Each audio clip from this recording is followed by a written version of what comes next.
In conclusion, I'd like to commend the PGII launched by President Biden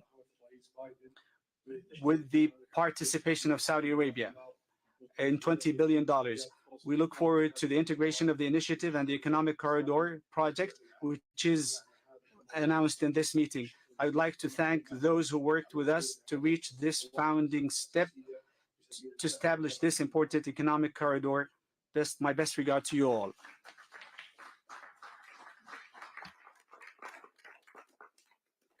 Thank you, Your Highness.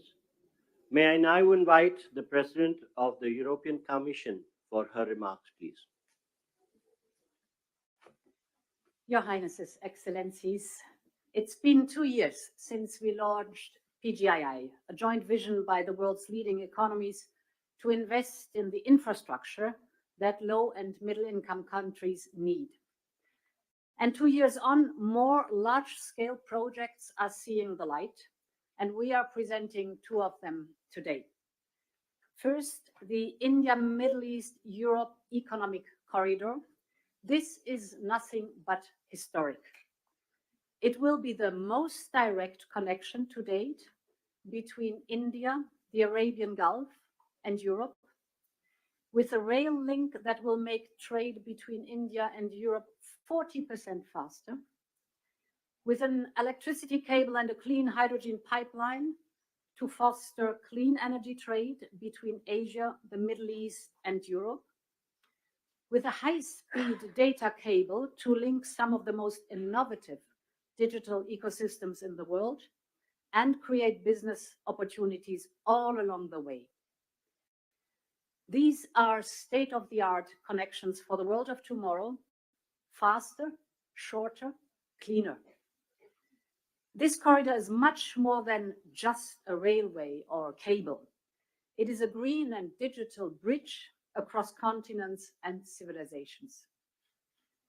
And this is also the spirit of the second project we announced today, the Trans-African Corridor, which will connect the port of Lobito in Angola with the Katanga province in DRC and the Copper Belt in Zambia. Our goal is not only to connect the landlocked region to the sea. Our partnership will also invest in local value chains, in clean energy, and in skills for the local workforce. This is the spirit of PGII. It is a whole new approach to large infrastructure investment. It is about shared prosperity. It is about real benefits for all partners. Thank you.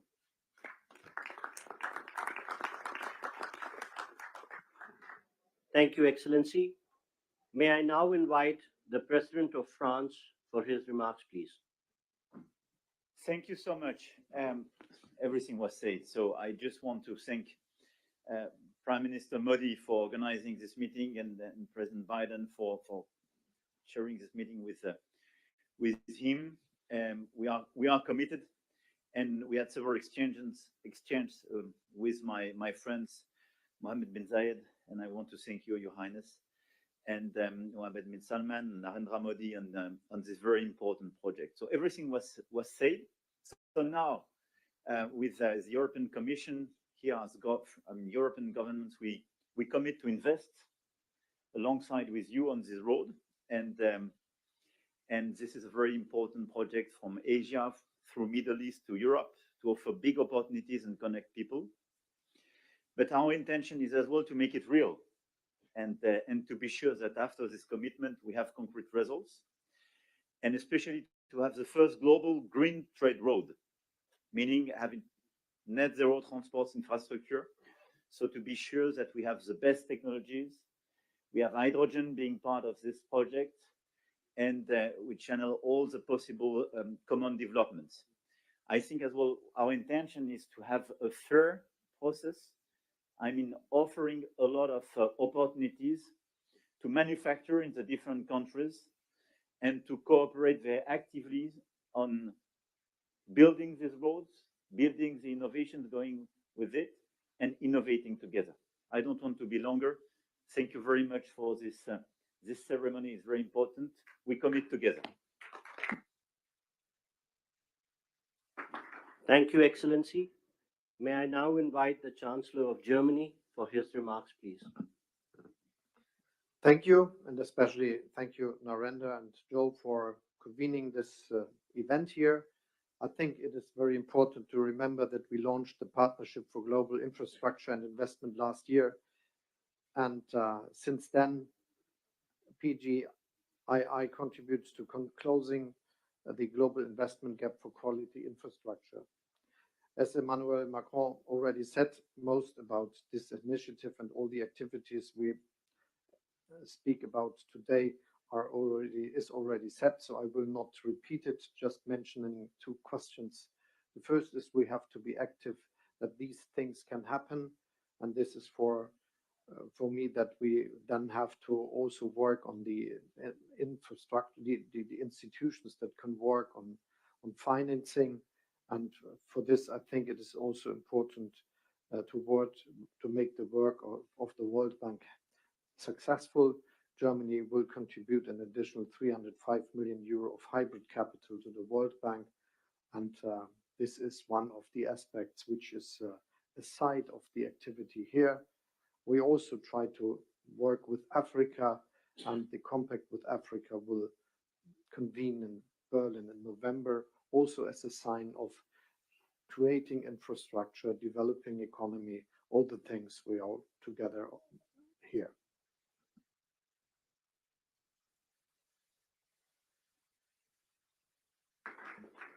Thank you, Excellency. May I now invite the Prime Minister of Japan for his remarks, please. はい、ありがとうございます。PGII に関するサ I イドイベ welcome ント the holding of this side event on Partnership for Global Infrastructure and Investment.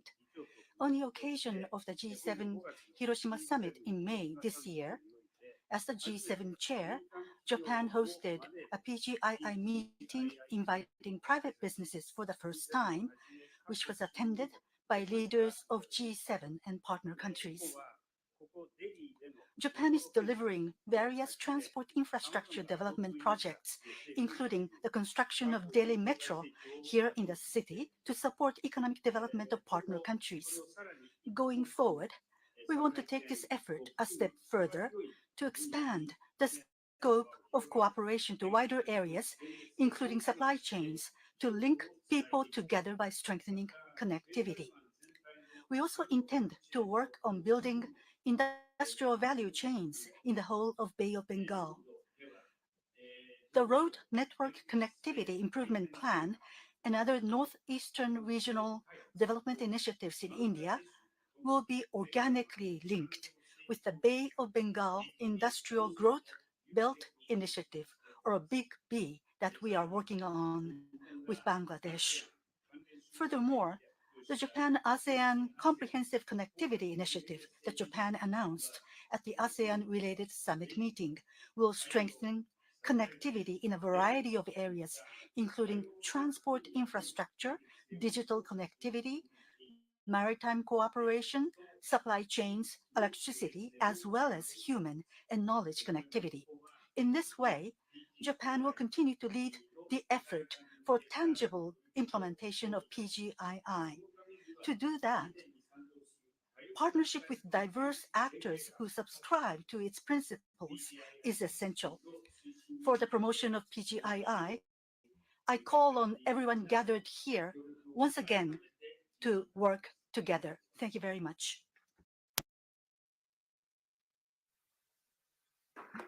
Thank you, Excellency. May I now invite the Prime Minister of Italy for her remarks. Your Highnesses, Excellencies, when we launched the Partnership for Global Infrastructure and Investment just over a year ago, we committed to building better infrastructure for better future in low and middle income nations. We committed to cooperate with these nations with an equal, non-predatory approach to create new opportunities and prosperity. Today's launch of the new economic corridor between India and the Middle East and Europe goes precisely in this direction and is a milestone in strengthening global interconnections. And that is why I want to thank Prime Minister Modi, President Biden, and all the others, Ursula von der Leyen and all the others who made it possible. It's a very important thing. This will scale up our economy's growth, opening enormous potential for mutual benefits in the business sector. Obviously, Italy is ready to play a decisive role in this process, also through the unique expertise of Italian companies in the maritime and railway sector. And we want to contribute in building bridges between the Mediterranean and the Indo-Pacific, also in the fields of energy and digital connectivity via Africa and the Arabian Gulf. In the energy sector, we keen to work in different fields, including the production and transport of green hydrogen from the Middle East to the Mediterranean. We also support the European Commission on the Helmet project, a high voltage submarine electricity interconnection that will link Italy to Tunisia. We are working to strengthen digital connections critical for innovation and growth between the wider Mediterranean and Asia. Lurama, Raman, named after India's Nobel laureate in physics, Raman, will connect Europe with India and involves major companies such as Google and Team Sparkle. However, we also are aware that there's still too much to be done to narrow the infrastructure gap with low and middle income nations. And this is why we will continue work on the Partnership for Global Infrastructure and Investment during the Italian G7 presidency next year. Thank you. Thank you to everybody. Thank you, Excellency. Thank you, Your Highnesses and Your Excellencies, for launching the landmark India, Middle East, Europe Economic Corridor. I would request all media and officials to remain seated and standing in their places while the leaders depart. Excuse me for interrupting, but as we say in my body used to work, a point of personal privilege.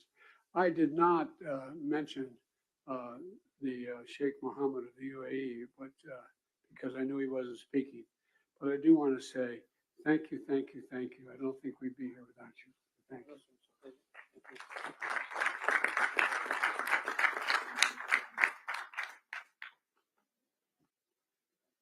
Thank you, Your Highnesses and Excellencies. I would request all media to remain seated and standing in their position while the leaders leave the room. Thank you.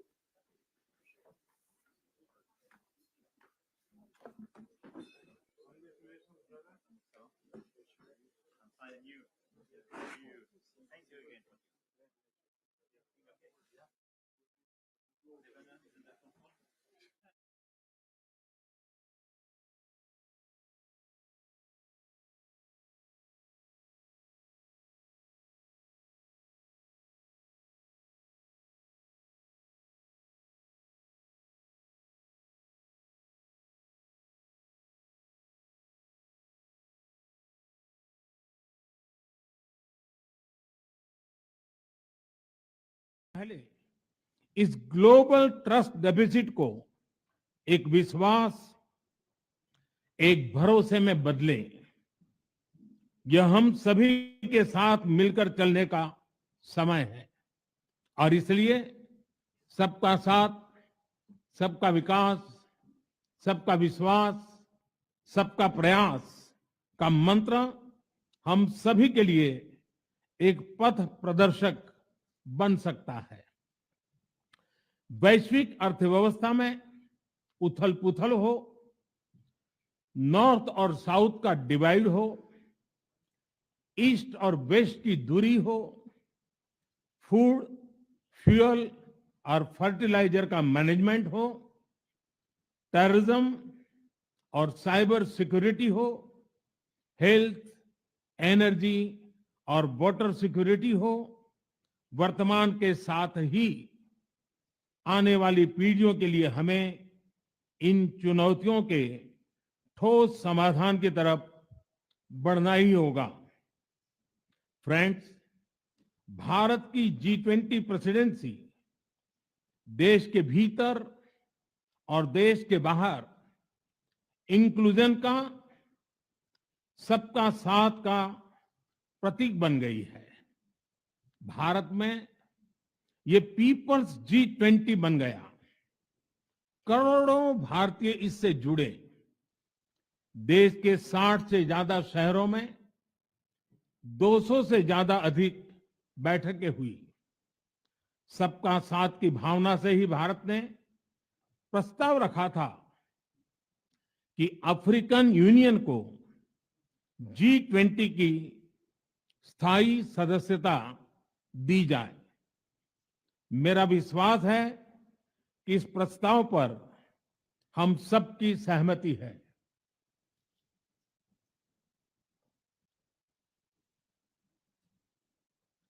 आप सबकी सहमति से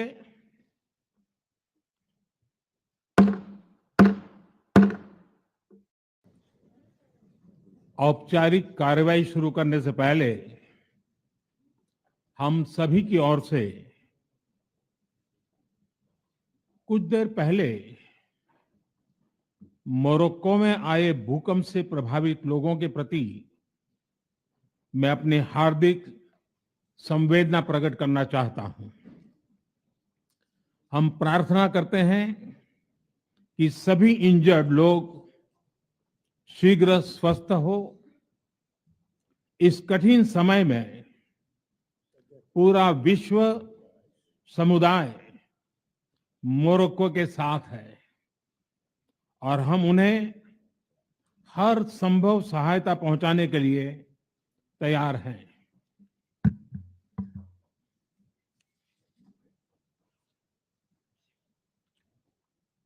Your Highnesses, Excellencies, G20 के president के तौर पर भारत आप सभी का हार्दिक स्वागत करता है।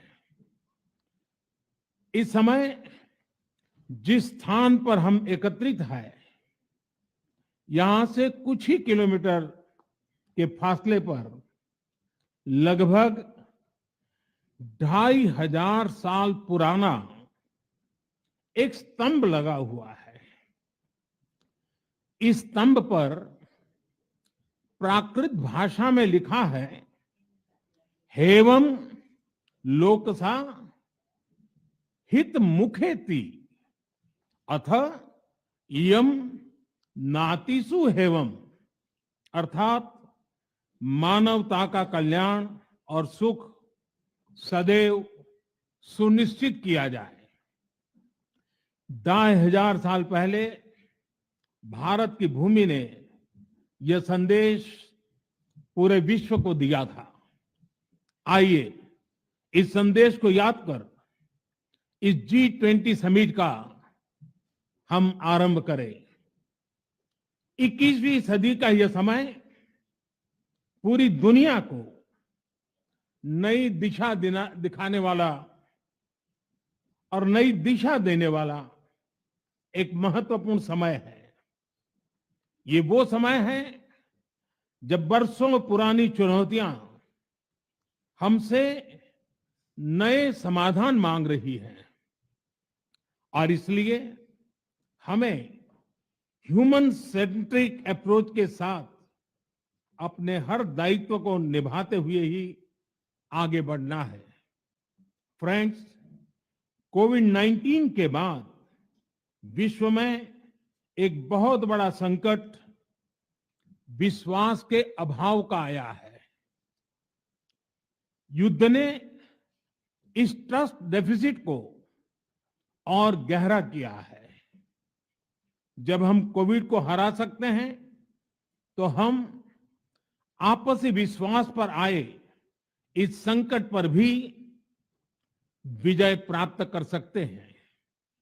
आज G20 के प्रेसिडेंट के तौर पर भारत पूरी दुनिया का आह्वान करता है कि हम मिलकर सबसे पहले इस ग्लोबल ट्रस्ट डेफिसिट को एक विश्वास, एक भरोसे में बदलें।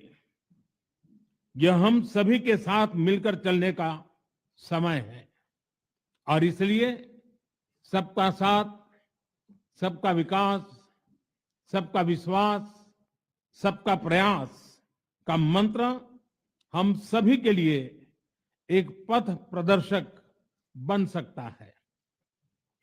वैश्विक अर्थव्यवस्था में उथल-पुथल हो, नॉर्थ और साउथ का डिवाइड हो, ईस्ट और वेस्ट की दूरी हो, फूड, फ्यूल और फर्टिलाइजर का मैनेजमेंट हो, टेररिज्म और साइबर सिक्योरिटी हो, हेल्थ, एनर्जी और वाटर सिक्योरिटी हो, वर्तमान के साथ ही आने वाली पीढ़ियों के लिए हमें इन चुनौतियों के ठोस समाधान की तरफ बढ़ना ही होगा। फ्रेंड्स, भारत की G20 प्रेसिडेंसी देश के भीतर और देश के बाहर इंक्लूजन का, सबका साथ का प्रतीक बन गई है। भारत में ये पीपल्स G20 बन गया। करोड़ों भारतीय इससे जुड़े। देश के 60 से ज्यादा शहरों में 200 से ज्यादा अधिक बैठकें हुई। सबका साथ की भावना से ही भारत ने प्रस्ताव रखा था कि अफ्रीकन यूनियन को G20 की स्थायी सदस्यता दी जाए। मेरा विश्वास है कि इस प्रस्ताव पर हम सबकी सहमति है।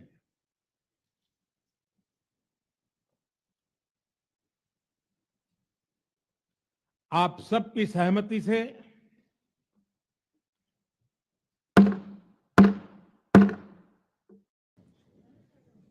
औपचारिक कार्रवाई शुरू करने से पहले हम सभी की ओर से कुछ देर पहले मोरक्को में आए भूकंप से प्रभावित लोगों के प्रति मैं अपनी हार्दिक संवेदना प्रकट करना चाहता हूं। हम प्रार्थना करते हैं कि सभी इंजर्ड लोग शीघ्र स्वस्थ हो। इस कठिन समय में पूरा विश्व समुदाय मोरक्को के साथ है और हम उन्हें हर संभव सहायता पहुंचाने के लिए तैयार हैं।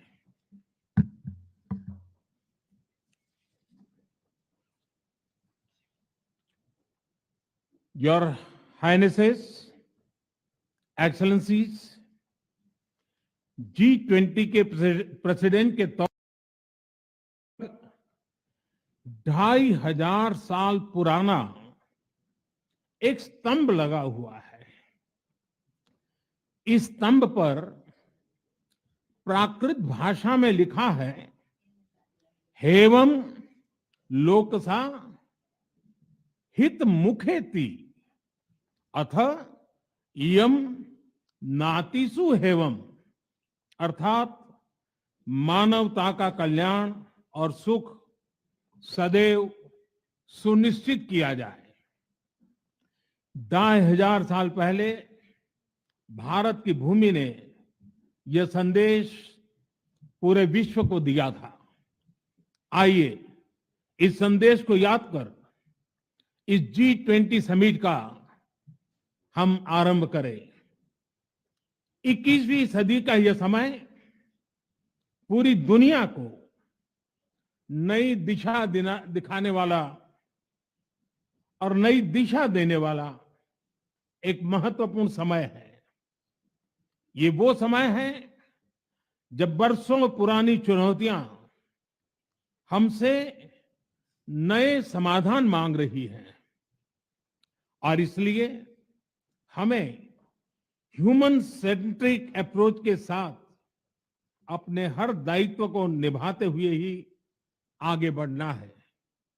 फ्रेंड्स, कोविड-19 के बाद विश्व में एक बहुत बड़ा संकट विश्वास के अभाव का आया है। युद्ध ने इस ट्रस्ट डेफिसिट को और गहरा किया है। जब हम कोविड को हरा सकते हैं तो हम आपसी विश्वास पर आए इस संकट पर भी विजय प्राप्त कर सकते हैं। आज G20 के प्रेसिडेंट के तौर पर भारत पूरी दुनिया का आह्वान करता है कि हम मिलकर सबसे पहले इस ग्लोबल ट्रस्ट डेफिसिट को एक विश्वास, एक भरोसे में बदलें। यह हम सभी के साथ मिलकर चलने का समय है और इसलिए सबका साथ, सबका विकास, सबका विश्वास, सबका प्रयास का मंत्र हम सभी के लिए एक पथ प्रदर्शक बन सकता है। वैश्विक अर्थव्यवस्था में उथल-पुथल हो, नॉर्थ और साउथ का डिवाइड हो, ईस्ट और वेस्ट की दूरी हो, फूड, फ्यूल और फर्टिलाइजर का मैनेजमेंट हो, टेररिज्म और साइबर सिक्योरिटी हो, हेल्थ, एनर्जी और वाटर सिक्योरिटी हो, वर्तमान के साथ ही आने वाली पीढ़ियों के लिए हमें इन चुनौतियों के ठोस समाधान की तरफ बढ़ना ही होगा। फ्रेंड्स, भारत की G20 प्रेसिडेंसी देश के भीतर और देश के बाहर इंक्लूजन का, सबका साथ का प्रतीक बन गई है। भारत में ये पीपल्स G20 बन गया। करोड़ों भारतीय इससे जुड़े। देश के 60 से ज्यादा शहरों में 200 से ज्यादा अधिक बैठकें हुई। सबका साथ की भावना से ही भारत ने प्रस्ताव रखा था कि अफ्रीकन यूनियन को G20 की स्थायी सदस्यता दी जाए। मेरा विश्वास है कि इस प्रस्ताव पर हम सबकी सहमति है।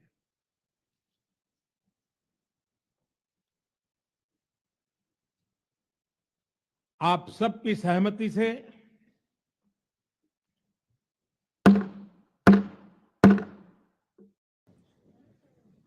औपचारिक कार्रवाई शुरू करने से पहले हम सभी की ओर से कुछ देर पहले मोरक्को में आए भूकंप से प्रभावित लोगों के प्रति मैं अपनी हार्दिक संवेदना प्रकट करना चाहता हूं। हम प्रार्थना करते हैं कि सभी इंजर्ड लोग शीघ्र स्वस्थ हो। इस कठिन समय में पूरा विश्व समुदाय मोरक्को के साथ है और हम उन्हें हर संभव सहायता पहुंचाने के लिए तैयार हैं।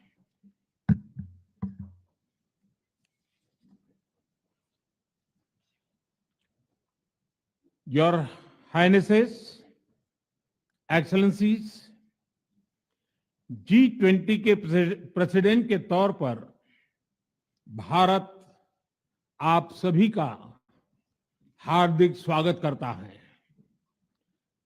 इस समय जिस स्थान पर हम एकत्रित हैं, यहां से कुछ ही किलोमीटर के फासले पर लगभग 2500 साल पुराना एक स्तंभ लगा हुआ है।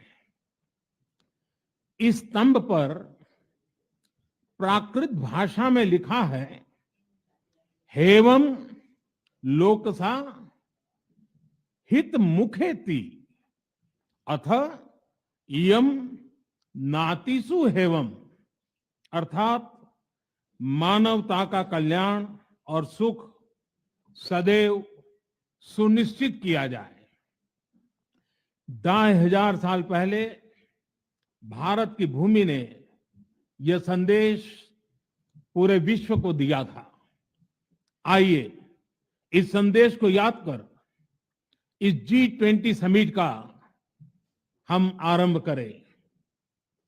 21वीं सदी का यह समय पूरी दुनिया को नई दिशा दिखाने वाला और नई दिशा देने वाला एक महत्वपूर्ण समय है। ये वो समय है जब वर्षों पुरानी चुनौतियां हमसे नए समाधान मांग रही हैं और इसलिए हमें ह्यूमन सेंट्रिक अप्रोच के साथ अपने हर दायित्व को निभाते हुए ही आगे बढ़ना है। फ्रेंड्स, कोविड-19 के बाद विश्व में एक बहुत बड़ा संकट विश्वास के अभाव का आया है। युद्ध ने इस ट्रस्ट डेफिसिट को और गहरा किया है।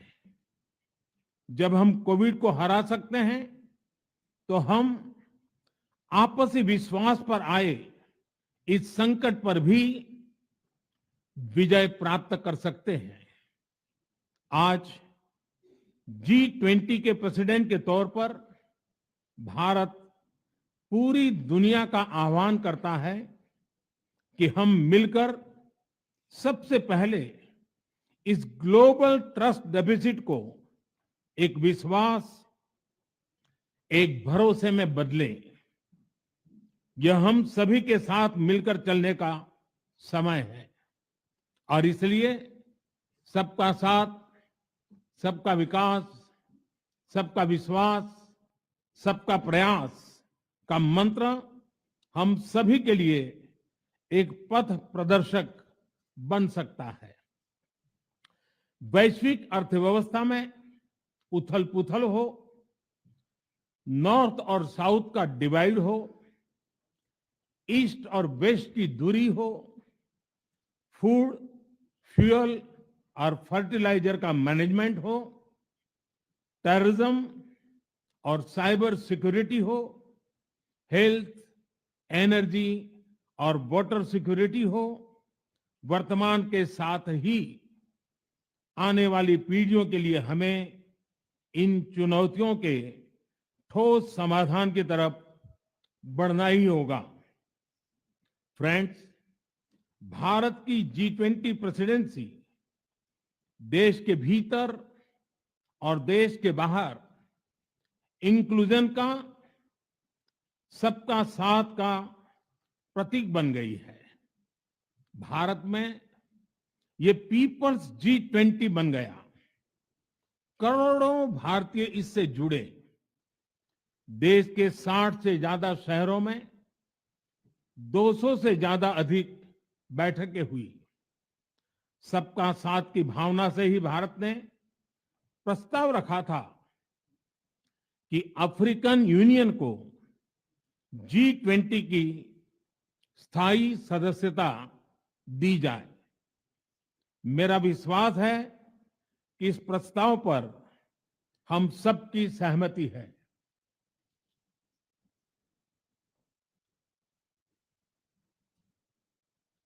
आप सबकी सहमति से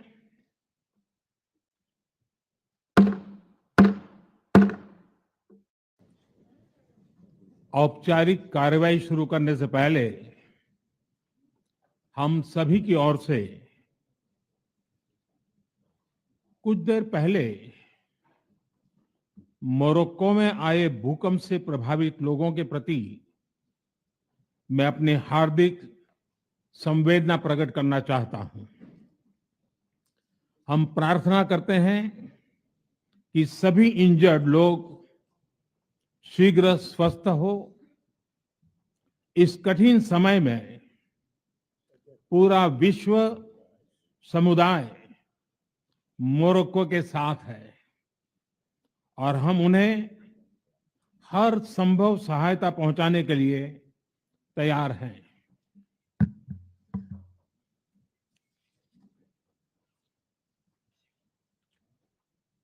Your Highnesses, Excellencies, G20 के प्रेसिडेंट के तौर पर भारत आप सभी का हार्दिक स्वागत करता है। इस समय जिस स्थान पर हम एकत्रित हैं, यहां से कुछ ही किलोमीटर के फासले पर लगभग 2500 साल पुराना एक स्तंभ लगा हुआ है।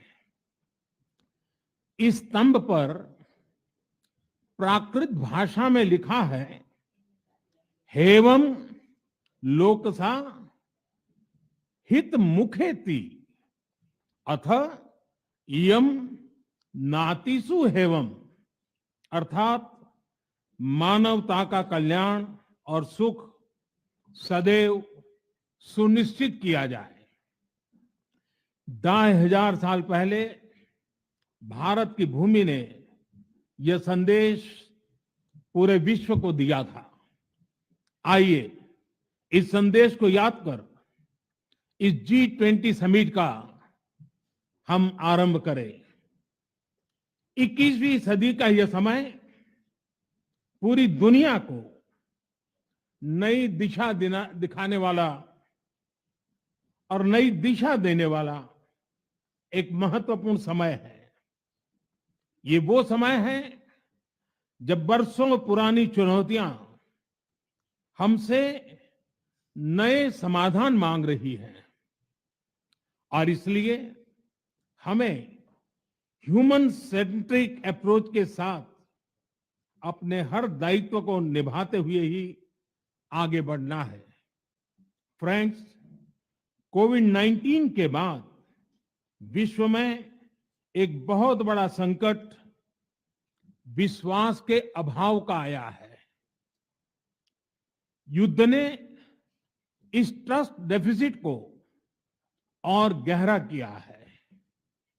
जब हम कोविड को हरा सकते हैं तो हम आपसी विश्वास पर आए इस संकट पर भी विजय प्राप्त कर सकते हैं।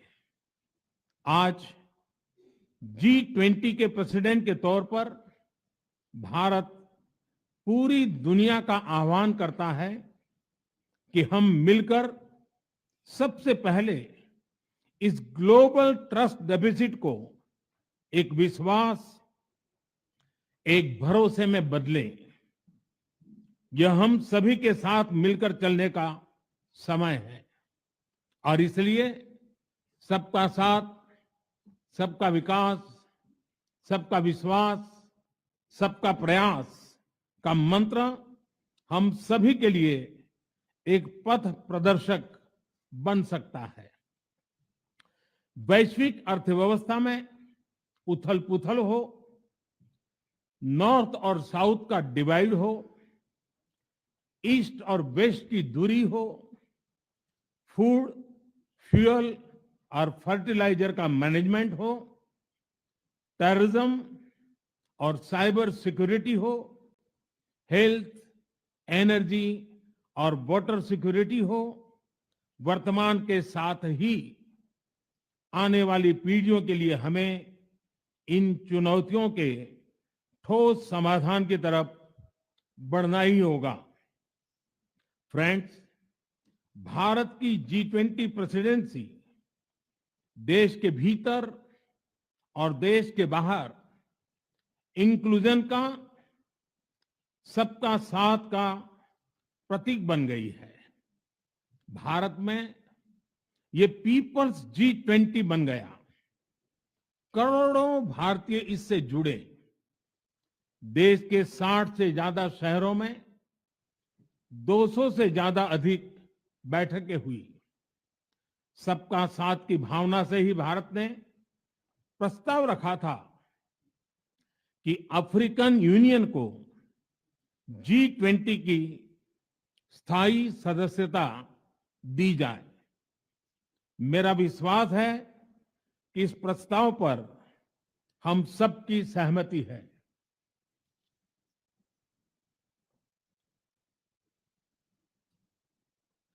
आप सबकी सहमति से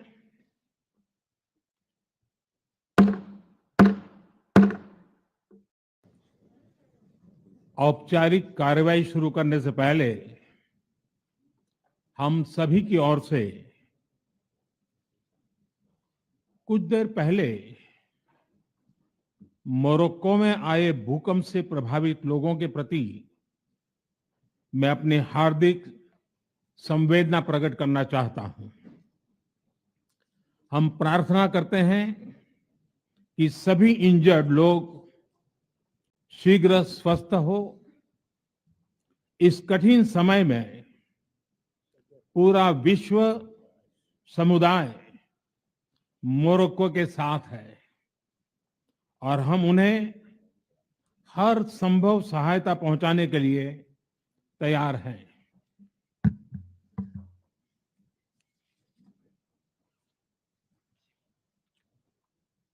Your Highnesses, Excellencies, G20 के प्रेसिडेंट के तौर पर भारत आप सभी का हार्दिक स्वागत करता है। इस समय जिस स्थान पर हम एकत्रित हैं, यहां से कुछ ही किलोमीटर के फासले पर लगभग 2500 साल पुराना एक स्तंभ लगा हुआ है। इस स्तंभ पर प्राकृत भाषा में लिखा है, हेवम लोकसा हित मुखेति अथ इयम नातिसु हेवम, अर्थात मानवता का कल्याण और सुख सदैव सुनिश्चित किया जाए। 2500 साल पहले भारत की भूमि ने यह संदेश पूरे विश्व को दिया था। आइए इस संदेश को याद कर इस G20 समिट का हम आरंभ करें।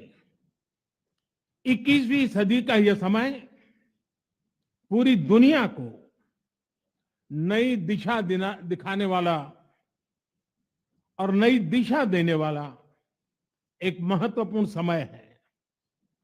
ये वो समय है जब वर्षों पुरानी चुनौतियां हमसे नए समाधान मांग रही हैं, और इसलिए हमें ह्यूमन सेंट्रिक अप्रोच के साथ अपने हर दायित्व को निभाते हुए ही आगे बढ़ना है। फ्रेंड्स, कोविड-19 के बाद विश्व में एक बहुत बड़ा संकट विश्वास के अभाव का आया है। युद्ध ने इस ट्रस्ट डेफिसिट को और गहरा किया है। जब हम कोविड को हरा सकते हैं तो हम आपसी विश्वास पर आए इस संकट पर भी विजय प्राप्त कर सकते हैं। आज G20 के प्रेसिडेंट के तौर पर भारत पूरी दुनिया का आह्वान करता है कि हम मिलकर सबसे पहले इस ग्लोबल ट्रस्ट डेफिसिट को एक विश्वास, एक भरोसे में बदलें। यह हम सभी के साथ मिलकर चलने का समय है, और इसलिए सबका साथ, सबका विकास, सबका विश्वास, सबका प्रयास का मंत्र हम सभी के लिए एक पथ प्रदर्शक बन सकता है। वैश्विक अर्थव्यवस्था में उथल-पुथल हो, नॉर्थ और साउथ का डिवाइड हो, ईस्ट और वेस्ट की दूरी हो, फूड, फ्यूल और फर्टिलाइजर का मैनेजमेंट हो, टेररिज्म और साइबर सिक्योरिटी हो, हेल्थ, एनर्जी और वाटर सिक्योरिटी हो, वर्तमान के साथ ही आने वाली पीढ़ियों के लिए हमें इन चुनौतियों के ठोस समाधान की तरफ बढ़ना ही होगा। फ्रेंड्स, भारत की G20 प्रेसिडेंसी देश के भीतर और देश के बाहर इंक्लूजन का, सबका साथ का प्रतीक बन गई है। भारत में ये पीपल्स G20 बन गया। करोड़ों भारतीय इससे जुड़े। देश के 60 से ज्यादा शहरों में 200 से ज्यादा अधिक बैठकें हुई। सबका साथ की भावना से ही भारत ने प्रस्ताव रखा था कि अफ्रीकन यूनियन को G20 की स्थायी सदस्यता दी जाए। मेरा विश्वास है कि इस प्रस्ताव पर हम सबकी सहमति है।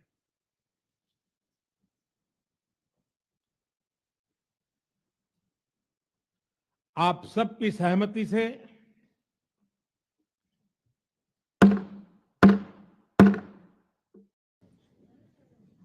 औपचारिक कार्रवाई शुरू करने से पहले हम सभी की ओर से कुछ देर पहले मोरक्को में आए भूकंप से प्रभावित लोगों के प्रति मैं अपनी हार्दिक संवेदना प्रकट करना चाहता हूं। हम प्रार्थना करते हैं कि सभी इंजर्ड लोग शीघ्र स्वस्थ हो। इस कठिन समय में पूरा विश्व समुदाय मोरक्को के साथ है और हम उन्हें हर संभव सहायता पहुंचाने के लिए तैयार हैं।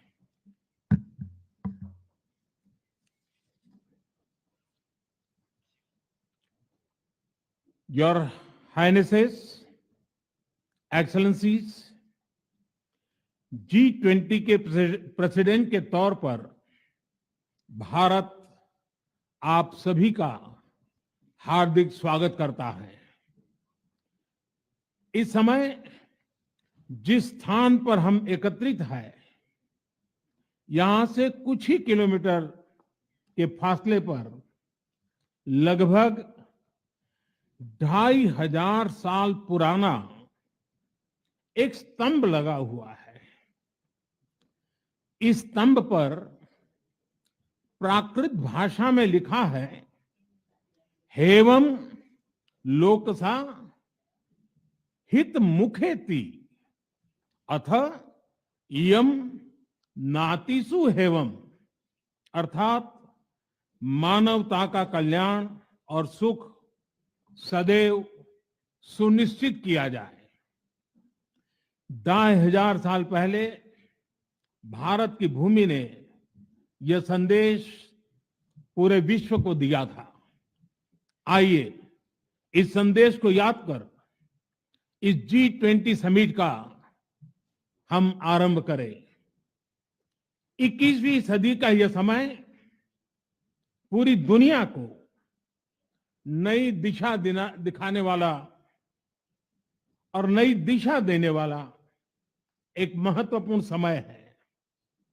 ये वो समय है जब बरसों पुरानी चुनौतियां हमसे नए समाधान मांग रही हैं और इसलिए हमें ह्यूमन सेंट्रिक अप्रोच के साथ अपने हर दायित्व को निभाते हुए ही आगे बढ़ना है। फ्रेंड्स, कोविड-19 के बाद विश्व में एक बहुत बड़ा संकट विश्वास के अभाव का आया है। युद्ध ने इस ट्रस्ट डेफिसिट को और गहरा किया है। जब हम कोविड को हरा सकते हैं तो हम आपसी विश्वास पर आए इस संकट पर भी विजय प्राप्त कर सकते हैं। आज G20 के प्रेसिडेंट के तौर पर भारत पूरी दुनिया का आह्वान करता है कि हम मिलकर सबसे पहले इस ग्लोबल ट्रस्ट डेफिसिट को एक विश्वास, एक भरोसे में बदलें। यह हम सभी के साथ मिलकर चलने का समय है और इसलिए सबका साथ, सबका विकास, सबका विश्वास, सबका प्रयास का मंत्र हम सभी के लिए एक पथ प्रदर्शक बन सकता है।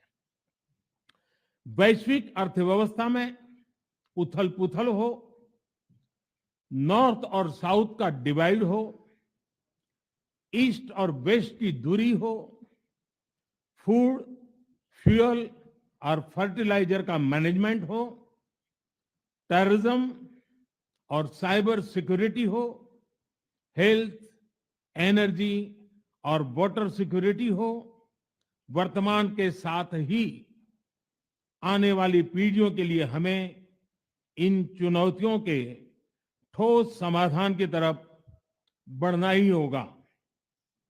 फ्रेंड्स, भारत की G20 प्रेसिडेंसी देश के भीतर और देश के बाहर इंक्लूजन का, सबका साथ का प्रतीक बन गई है।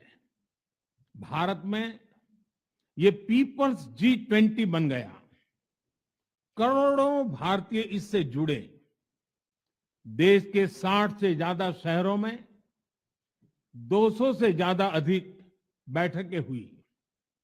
सबका साथ की भावना से ही भारत ने प्रस्ताव रखा था कि अफ्रीकन यूनियन को G20 की स्थायी सदस्यता दी जाए।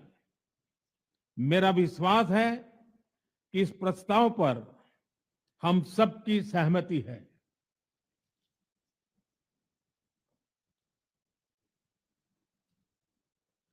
आप सबकी सहमति से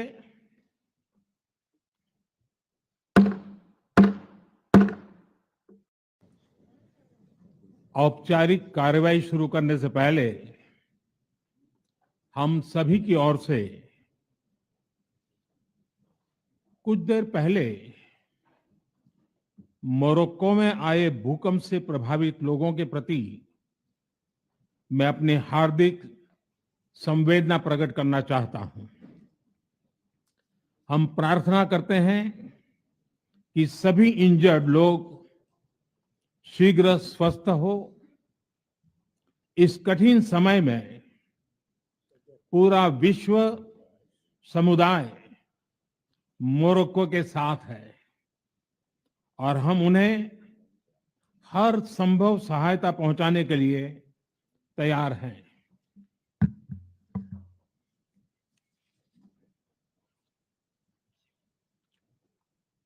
Your Highnesses, Excellencies, G20 के प्रेसिडेंट के तौर पर भारत आप सभी का हार्दिक स्वागत करता है।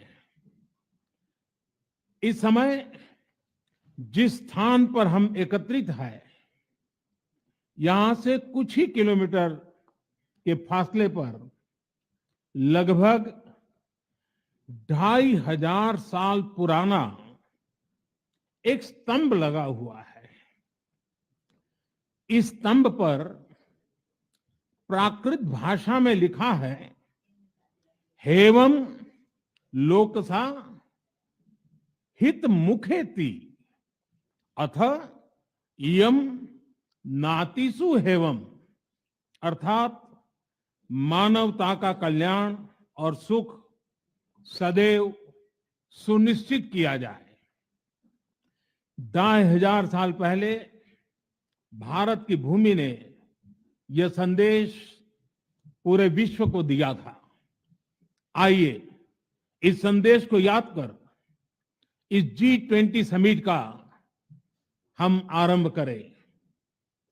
21वीं सदी का यह समय पूरी दुनिया को नई दिशा दिखाने वाला और नई दिशा देने वाला एक महत्वपूर्ण समय है।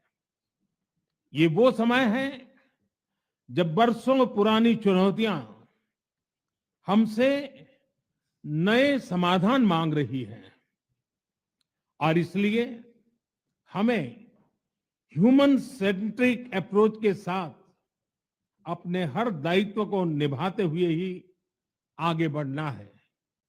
फ्रेंड्स, कोविड-19 के बाद विश्व में एक बहुत बड़ा संकट विश्वास के अभाव का आया है। युद्ध ने इस ट्रस्ट डेफिसिट को और गहरा किया है। जब हम कोविड को हरा सकते हैं तो हम आपसी विश्वास पर आए इस संकट पर भी विजय प्राप्त कर सकते हैं। आज G20 के प्रेसिडेंट के तौर पर भारत पूरी दुनिया का आह्वान करता है कि हम मिलकर सबसे पहले इस ग्लोबल ट्रस्ट डेफिसिट को एक विश्वास, एक भरोसे में बदले। यह हम सभी के साथ मिलकर चलने का समय है और इसलिए सबका साथ, सबका विकास, सबका विश्वास, सबका प्रयास का मंत्र हम सभी के लिए एक पथ प्रदर्शक बन सकता है। वैश्विक अर्थव्यवस्था में उथल-पुथल हो, नॉर्थ और साउथ का डिवाइड हो, ईस्ट और वेस्ट की दूरी हो, फूड, फ्यूल और फर्टिलाइजर का मैनेजमेंट हो, टेररिज्म और साइबर सिक्योरिटी हो, हेल्थ, एनर्जी और वाटर सिक्योरिटी हो, वर्तमान के साथ ही आने वाली पीढ़ियों के लिए हमें इन चुनौतियों के ठोस समाधान की तरफ बढ़ना ही होगा। फ्रेंड्स, भारत की G20 प्रेसिडेंसी देश के भीतर और देश के बाहर इंक्लूजन का, सबका साथ का प्रतीक बन गई है। भारत में ये पीपल्स G20 बन गया। करोड़ों भारतीय इससे जुड़े। देश के 60 से ज्यादा शहरों में 200 से ज्यादा अधिक बैठकें हुई। सबका साथ की भावना से ही भारत ने प्रस्ताव रखा था कि अफ्रीकन यूनियन को G20 की स्थायी सदस्यता दी जाए। मेरा विश्वास है कि इस प्रस्ताव पर हम सबकी सहमति है।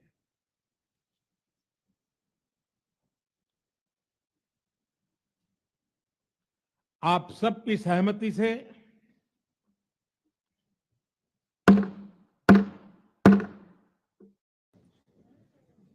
औपचारिक कार्रवाई शुरू करने से पहले हम सभी की ओर से कुछ देर पहले मोरक्को में आए भूकंप से प्रभावित लोगों के प्रति मैं अपनी हार्दिक संवेदना प्रकट करना चाहता हूं। हम प्रार्थना करते हैं कि सभी इंजर्ड लोग शीघ्र स्वस्थ हो। इस कठिन समय में पूरा विश्व समुदाय मोरक्को के साथ है और हम उन्हें हर संभव सहायता पहुंचाने के लिए तैयार हैं।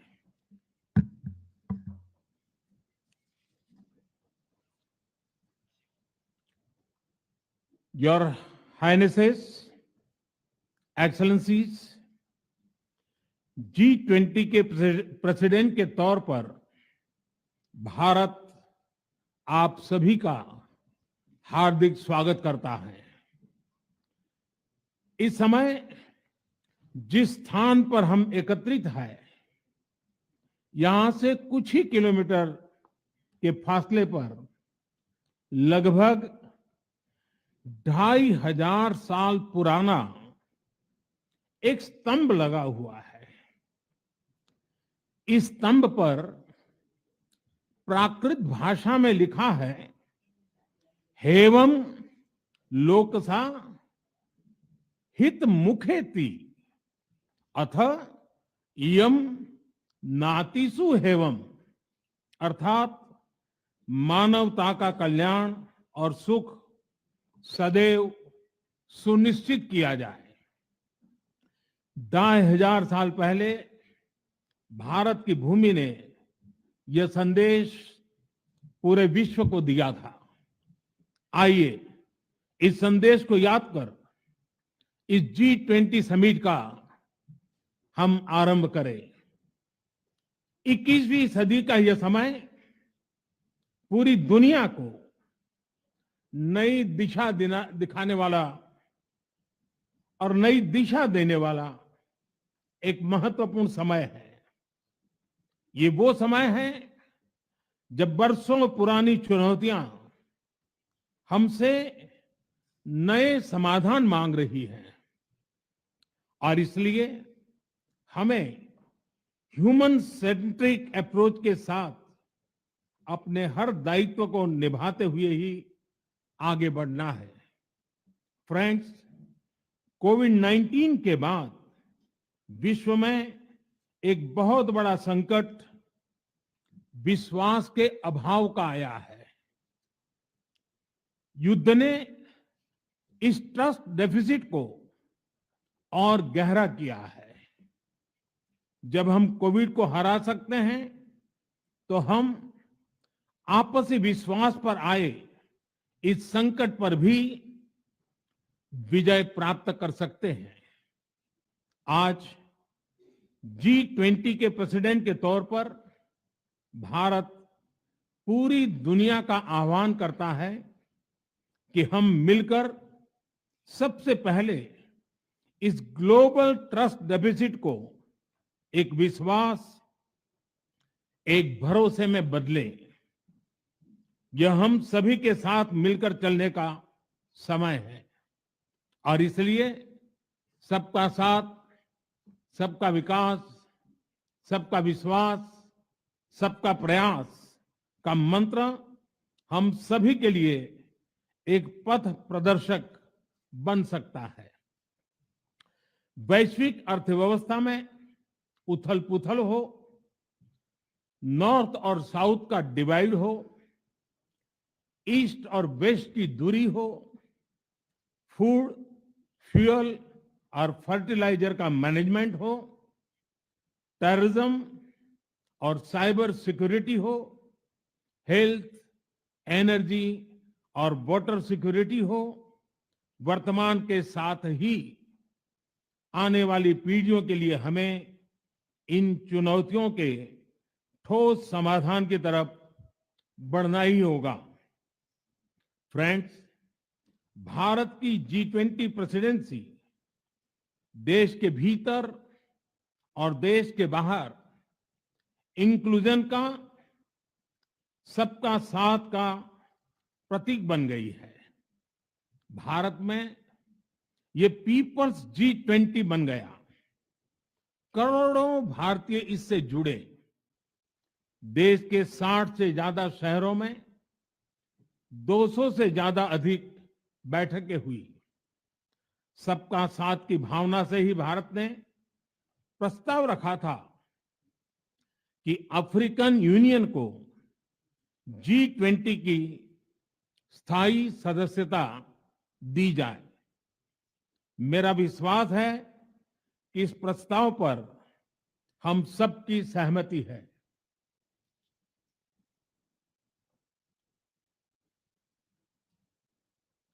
आप सबकी सहमति से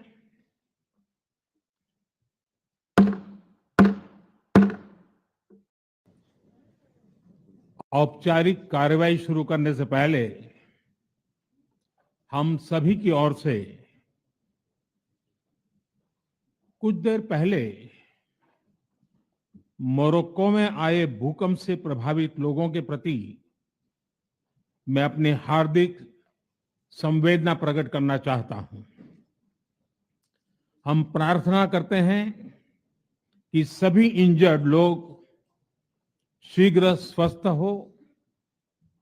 इस कठिन समय में पूरा विश्व समुदाय मोरक्को के साथ है और हम उन्हें हर संभव सहायता पहुंचाने के लिए तैयार हैं।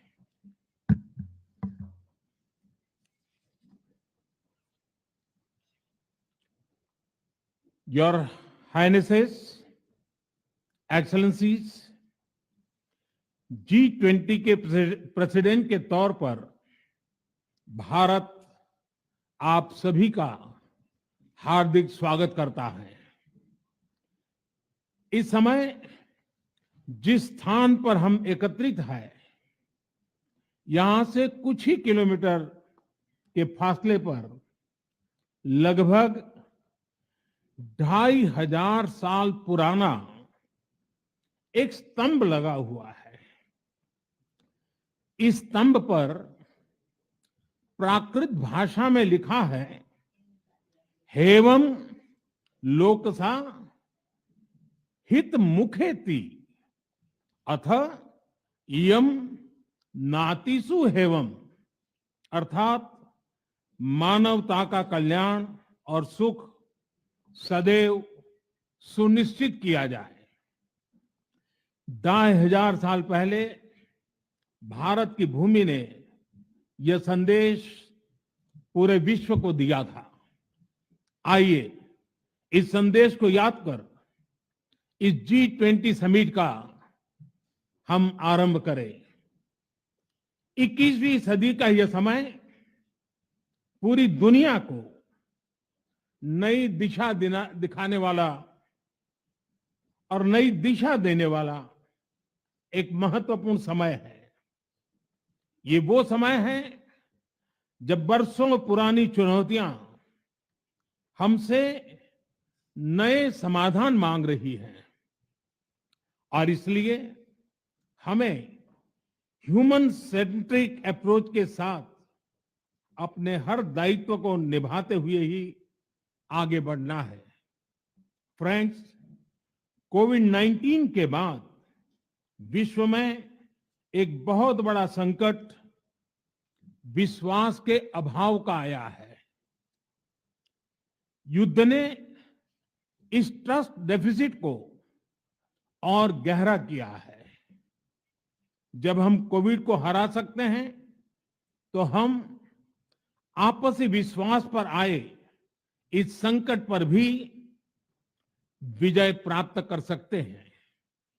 आज G20 के प्रेसिडेंट के तौर पर भारत पूरी दुनिया का आह्वान करता है कि हम मिलकर सबसे पहले इस ग्लोबल ट्रस्ट डेफिसिट को एक विश्वास, एक भरोसे में बदलें। यह हम सभी के साथ मिलकर चलने का समय है, और इसलिए सबका साथ, सबका विकास, सबका विश्वास, सबका प्रयास का मंत्र हम सभी के लिए एक पथ प्रदर्शक बन सकता है। वैश्विक अर्थव्यवस्था में उथल-पुथल हो, नॉर्थ और साउथ का डिवाइड हो, ईस्ट और वेस्ट की दूरी हो, फूड, फ्यूल और फर्टिलाइजर का मैनेजमेंट हो, टेररिज्म और साइबर सिक्योरिटी हो, हेल्थ, एनर्जी और वाटर सिक्योरिटी हो, वर्तमान के साथ ही आने वाली पीढ़ियों के लिए हमें इन चुनौतियों के ठोस समाधान की तरफ बढ़ना ही होगा। फ्रेंड्स, भारत की G20 प्रेसिडेंसी देश के भीतर और देश के बाहर इंक्लूजन का, सबका साथ का प्रतीक बन गई है। भारत में ये पीपल्स G20 बन गया। करोड़ों भारतीय इससे जुड़े। देश के 60 से ज्यादा शहरों में 200 से ज्यादा अधिक बैठकें हुई। सबका साथ की भावना से ही भारत ने प्रस्ताव रखा था कि अफ्रीकन यूनियन को G20 की स्थायी सदस्यता दी जाए। मेरा विश्वास है कि इस प्रस्ताव पर हम सबकी सहमति है।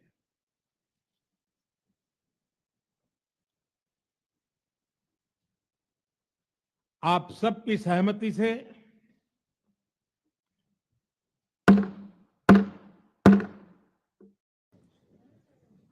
औपचारिक कार्रवाई शुरू करने से पहले हम सभी की ओर से कुछ देर पहले मोरक्को में आए भूकंप से प्रभावित लोगों के प्रति मैं अपनी हार्दिक संवेदना प्रकट करना चाहता हूं। हम प्रार्थना करते हैं कि सभी इंजर्ड लोग शीघ्र स्वस्थ हो इस कठिन समय में पूरा विश्व समुदाय मोरक्को के साथ है और हम उन्हें हर संभव सहायता पहुंचाने के लिए तैयार हैं।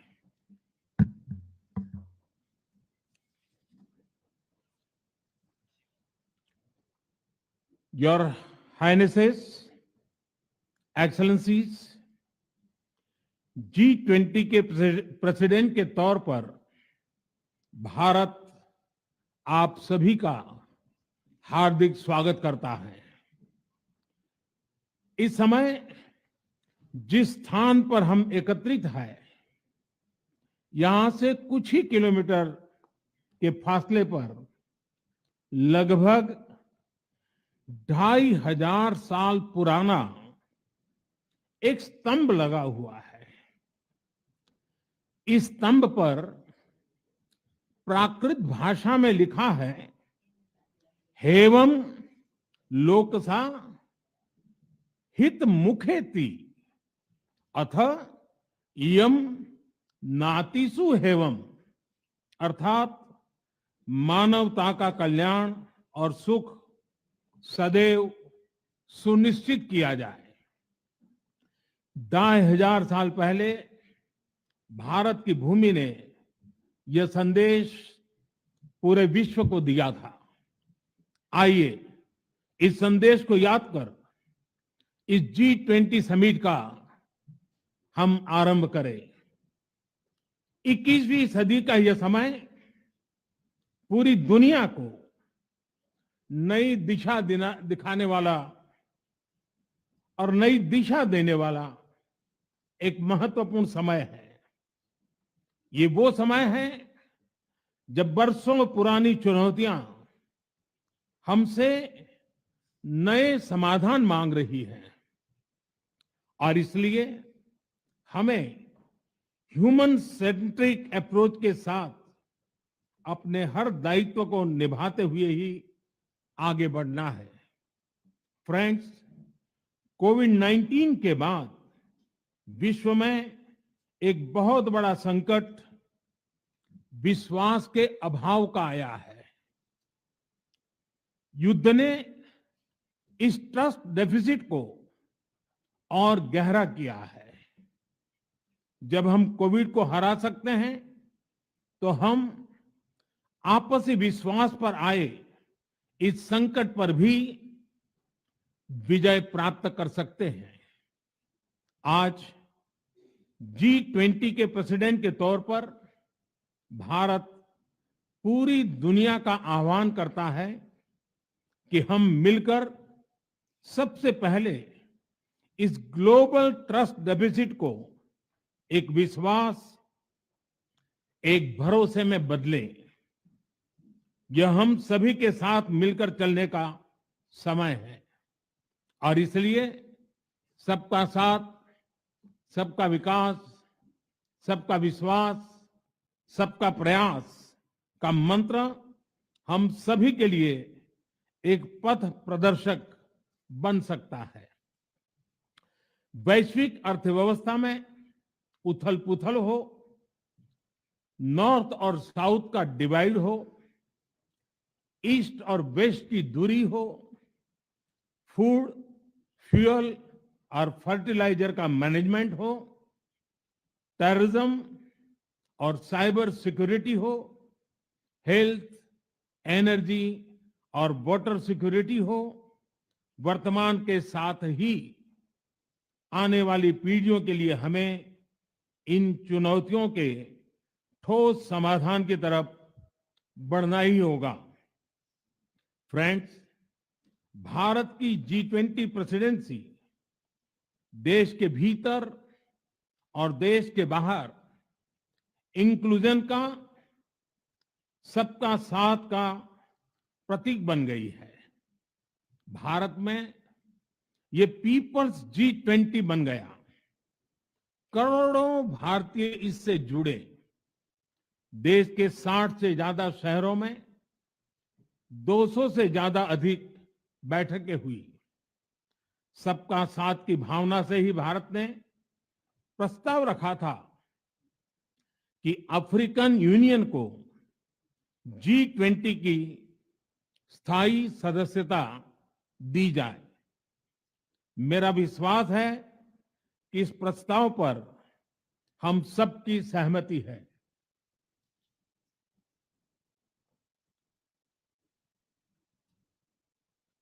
आप सबकी सहमति से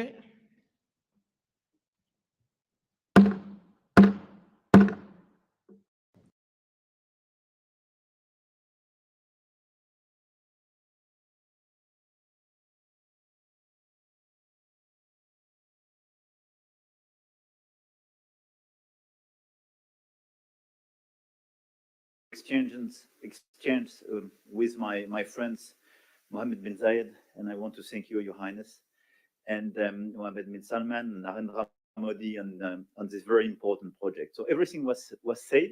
So now with the European Commission here as European governments, we commit to invest alongside with you on this road, and this is a very important project from Asia through Middle East to Europe to offer big opportunities and connect people. But our intention is as well to make it real and to be sure that after this commitment, we have concrete results, and especially to have the first global green trade road, meaning having net zero transport infrastructure. So to be sure that we have the best technologies, we have hydrogen being part of this project, and we channel all the possible common developments. I think as well, our intention is to have a fair process. I mean, offering a lot of opportunities to manufacture in the different countries and to cooperate very actively on building these roads, building the innovations going with it, and innovating together. I don't want to be longer. Thank you very much for this. This ceremony is very important. We commit together. Thank you, Excellency. May I now invite the Chancellor of Germany for his remarks, please. Thank you, and especially thank you, Narendra and Joe, for convening this event here. I think it is very important to remember that we launched the Partnership for Global Infrastructure and Investment last year. And since then, PGII contributes to closing the global investment gap for quality infrastructure. As Emmanuel Macron already said, most about this initiative and all the activities we speak about today is already said, so I will not repeat it, just mentioning two questions. The first is we have to be active that these things can happen, and this is for me that we then have to also work on the infrastructure, the institutions that can work on financing. And for this, I think it is also important to make the work of the World Bank successful. Germany will contribute an additional 305 million euro of hybrid capital to the World Bank. And this is one of the aspects which is the side of the activity here. We also try to work with Africa, and the compact with Africa will convene in Berlin in November, also as a sign of creating infrastructure, developing economy, all the things we are together here.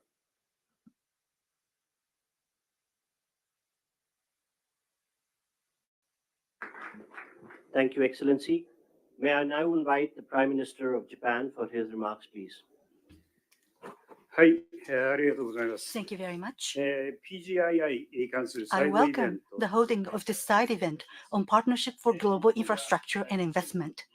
On the occasion of the G7 Hiroshima Summit in May this year, as the G7 chair, Japan hosted a PGII meeting inviting private businesses for the first time, which was attended by leaders of G7 and partner countries. Japan is delivering various transport infrastructure development projects, including the construction of Delhi Metro here in the city to support economic development of partner countries.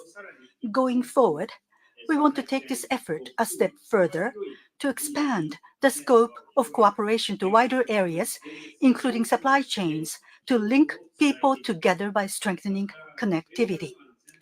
We also intend to work on building industrial value chains in the whole of प्रकार की नीतियां उसकी खुलकर तारीफ की है। 140 करोड़ की जनसंख्या में सबसे पहले अंतर्राष्ट्रीय संगठनों के जो प्रतिनिधि हैं वो पहुंचेंगे और प्रधानमंत्री मोदी और राष्ट्रपति द्रौपदी मुर्मू इस वक्त एशियन डेवलपमेंट बैंक के प्रेसिडेंट मासातसुगु असाकावा को एक तरीके से वहां पे उन्होंने होस्ट किया, उनका अभिवादन किया है, स्वागत किया। और ये रात्रि भोज जो कि राष्ट्रपति के माध्यम से दिया गया है और ये तस्वीरें अपने आप में बताती हैं कि कितना विहंगम दृश्य है। भारत की बढ़ती झलक को दिखाते हुए तिरंगे की रोशनी में नहाया हुआ भारत मंडपम भारत की सांस्कृतिक विविधता को दर्शन कराता हुआ, इसके अलावा तमाम मेहमानों के आने का सिलसिला लगातार जारी है और ये अंतर्राष्ट्रीय जो संगठन है उनसे जुड़े हुए तमाम मेहमानों का सिलसिला एक तरीके से ये शुरू हो गया, जहां पर प्रधानमंत्री मोदी और राष्ट्रपति द्रौपदी मुर्मू स्वागत कर रहे हैं तमाम मेहमानों का। और Vasudhaiva Kutumbakam, one earth one family one future यहाँ साफ तौर पे लिखा हुआ है। फाइनेंशियल स्टेबिलिटी बोर्ड के वित्तीय स्थिरता बोर्ड के अध्यक्ष क्लॉस नॉट अपने आप में इस वक्त तस्वीरों में नजर आ रहे हैं और ये बताता है किस प्रकार से भारत के निमंत्रण पर दुनिया भर की तमाम शक्तियां इस वक्त पहुंची हुई हैं भारत, और भारत खुश है अपने मेहमानों का स्वागत करने के लिए और ये सिलसिला लगातार जारी यहाँ पर दिखाई पड़ रहा है। और विहंगम तस्वीरें खुशनुमा माहौल के बीच में, और ये अपने आप में दिखाता है कि किस तरीके से तमाम लोग इस वक्त पहुंचे हुए हैं।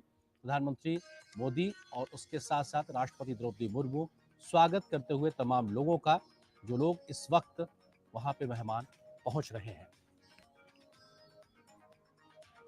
और भारत मंडपम अपने आप में पूरी तरीके से तैयार है मेहमानों के स्वागत के लिए और ये स्वागत सत्कार भारत की एक परंपरा का बड़ा हिस्सा है और ये भी अपने आप में दिखाता है किस तरीके से लगातार भारत इस बात से अपनी विविधता का मुजाहिरा भी करता है। मिस्टर लीना जॉर्जिवा यहाँ पर पहुंच चुकी हैं, उनका भी स्वागत किया गया। और जब ये एयरपोर्ट पहुंची थी तो ये भारतीय नृत्य के साथ कहीं ना कहीं अपने आप को आगे जोड़ती नजर आई थी। वो बेहद खूबसूरत तस्वीरें हम लोगों ने इंटरनेशनल एयरपोर्ट से भी देखी थी, जब क्रिस्टलिना जॉर्जिवा जो कि IMF की मैनेजिंग डायरेक्टर हैं वो पहुंची थी, वो स्वागत से अभिभूत नजर आई थी और भारतीयता का जो एक तरीके से प्रदर्शनी वहां पे थी उससे वो अभिभूत थी और उसके साथ खुद को जोड़ने से वो रोक नहीं पाई थी ऋतु, और वो अपने आप में एक बेहद खूबसूरत सी तस्वीरें थी। और निश्चित तौर से ये रोशनी इस बात को इशारा करती है कि भारत न सिर्फ खुद को रोशन कर रहा है बल्कि दुनिया को रोशन करने के लिए तैयार और तत्पर नजर आ रहा है। बढ़ती हुई ये रोशनी, सतरंगी रोशनी सबको समाहित करने का संकेत और संदेश भी देती है कि किस तरीके से भारत सबके साथ समावेशित विकास को लेकर आगे बढ़ने की बात कर रहा है। ऋतु, आप जिस बात का जिक्र कर रही थी, अफ्रीकी नेशंस को G20 में स्थायी सदस्य के तौर पर शामिल करना, सबकी आवाज को मंच देना, ये भारत की सोच है और भारत हमेशा से सबको शामिल करके आगे बढ़ने का विचार को आगे बढ़ाता है। तो निश्चित तौर से ये तस्वीरें भी उस दिशा में आगे बढ़ती हैं जहां पर ये रोशन होता भारत मंडपम और यहाँ से निकलती रोशनी दुनिया को शायद एक आशा की किरण देगी, तब जबकि तमाम चुनौतियों के बीच में समाधान का व्यवहारिक रास्ता। और यूनाइटेड नेशंस के सेक्रेटरी जनरल एंटोनियो गुटरेस साहब इस वक्त तस्वीरों में आप देख रहे हैं, राष्ट्रपति द्रौपदी मुर्मू, प्रधानमंत्री नरेंद्र मोदी उनका स्वागत इस्तकबाल करते हुए। और निश्चित तौर से ये तस्वीरें ऐतिहासिक है भारत मंडपम से। और यूनाइटेड नेशंस के सेक्रेटरी जनरल एंटोनियो गुटरेस पहले भी भारत आ चुके हैं और उन्होंने कई मौकों पे, न सिर्फ भारत में बल्कि कई बार वैश्विक मंचों पर भारत में हो रही सामाजिक आर्थिक प्रगति और जिस प्रकार की नीतियां उसकी खुलकर तारीफ की है। 140 करोड़ की जनसंख्या वाले देश में सोशियो इकोनॉमिक पॉलिसीज के माध्यम से बड़ा परिवर्तन लाना, प्रधानमंत्री मोदी के नेतृत्व की जमकर तारीफ वो कई मंच पे कर चुके हैं और एक बार फिर से मौका है भारत अपने मेहमानों का स्वागत करने के लिए और लगातार मेहमानों के आने का सिलसिला जारी है। ये रात्रि भोज देश की महामहिम राष्ट्रपति द्रौपदी मुर्मू जी ने आयोजित किया है। प्रधानमंत्री मोदी उनके साथ मौजूद हैं और सभी नेताओं का स्वागत करने के लिए, और ये तस्वीर अपने आप में बहुत कुछ बयां करती है। भारत, भारतीयता, इस सब का दर्शन कराती है। जी हाँ, हम देख रहे हैं कि जिस तरह से जब सुबह प्रधानमंत्री नरेंद्र मोदी स्वागत कर रहे थे सभी राष्ट्र अध्यक्षों का G20 के शिखर सम्मेलन की शुरुआत से पहले, तो जहां पे स्वागत कर रहे थे वहां जो कोणार्क चक्र था वो बताता है किस तरह से कि भारत लगातार प्रगति भी कर रहा है, भारत की संस्कृति सभ्यता को बताता है। साथ ही साथ हमने देखा जिस तरह से नटराज की मूर्ति भारत मंडपम में है, वो भी भारत के उस इतिहास को ही बताती है जिसको लेकर भारत न सिर्फ तमाम मंचों पर उसकी ताकत को बताता रहा है। साथ ही साथ ये भी देखा गया है कि भारत किस तरह से इस पूरे आयोजन में भी भारत की संस्कृति और सभ्यता को दिखाता रहा। जो वर्ल्ड हेल्थ ऑर्गेनाइजेशन के director general doctor Tedros Adhanom Ghebreyesus, और ये उनकी इस वक्त प्रधानमंत्री मोदी और राष्ट्रपति द्रौपदी मुर्मू स्वागत कर रहे हैं। और निश्चित तौर से हमने देखा है कि वो पहले भी भारत आ चुके हैं। प्रधानमंत्री मोदी ने एक अपनेपन के साथ उनको एक नाम भी दिया था और वो अपने इस नाम से भी खुश थे। और हम जानते हैं कि उनके गुजरात दौरे के दरमियान दुनिया के पहले एक तरीके से पारंपरिक चिकित्सा के ग्लोबल सेंटर की शुरुआत भी हुई थी, जो भारत की परंपरागत चिकित्सा को भी दिखाता है और कैसे WHO ने अपने आप को उसके साथ जोड़ा था, वो भी अपने आप में बेहद महत्वपूर्ण। इस वक्त WHO के डायरेक्टर जनरल डॉक्टर घेब्रेयेसस इस वक्त तस्वीरों में आप देख रहे थे। G20 भारत 2023 की मेजबानी करता हुआ वसुधैव कुटुंबकम, निश्चित तौर से खुशनुमा माहौल और बेहतर एक तरीके से आबो हवा का भी कह सकते हैं, क्योंकि तमाम देशों के झंडे लहराते हुए एक दूसरे के साथ में लहराते हैं और ये इस बात का एहसास भी कराते हैं कि सब एक दिशा में एक साथ दुनिया की बेहतरी के लिए मिलकर चलने को तैयार नजर आ रहे हैं। तो निश्चित तौर से विश्व की बेहतरी के लिए जो कदम उठाने हैं वो इन झंडों के हिलते हुए उस कदम से भी देखा जा सकता है। और यहाँ पर तमाम मेहमानों के आने का सिलसिला लगातार जारी है और हम देख पा रहे हैं कि प्रधानमंत्री नरेंद्र मोदी और राष्ट्रपति द्रौपदी मुर्मू मंडपम, भारत मंडपम में पहुंच रहे मेहमानों का स्वागत कर रहे हैं। ये रात्रि भोज से पहले की तस्वीर है और निश्चित तौर से दिन भर एक बड़ा हार्डकोर डिप्लोमेसी का एक वक्त चला। उसके बाद से अब यहाँ पर हम देखेंगे किस प्रकार से हल्के फुल्के अंदाज में भी तमाम नेता आपस में बातचीत करते नजर आएंगे। और निश्चित तौर से इस भारत मंडपम की जो तस्वीर है वो अब इस पर दुनिया भर की नजरें लगी है।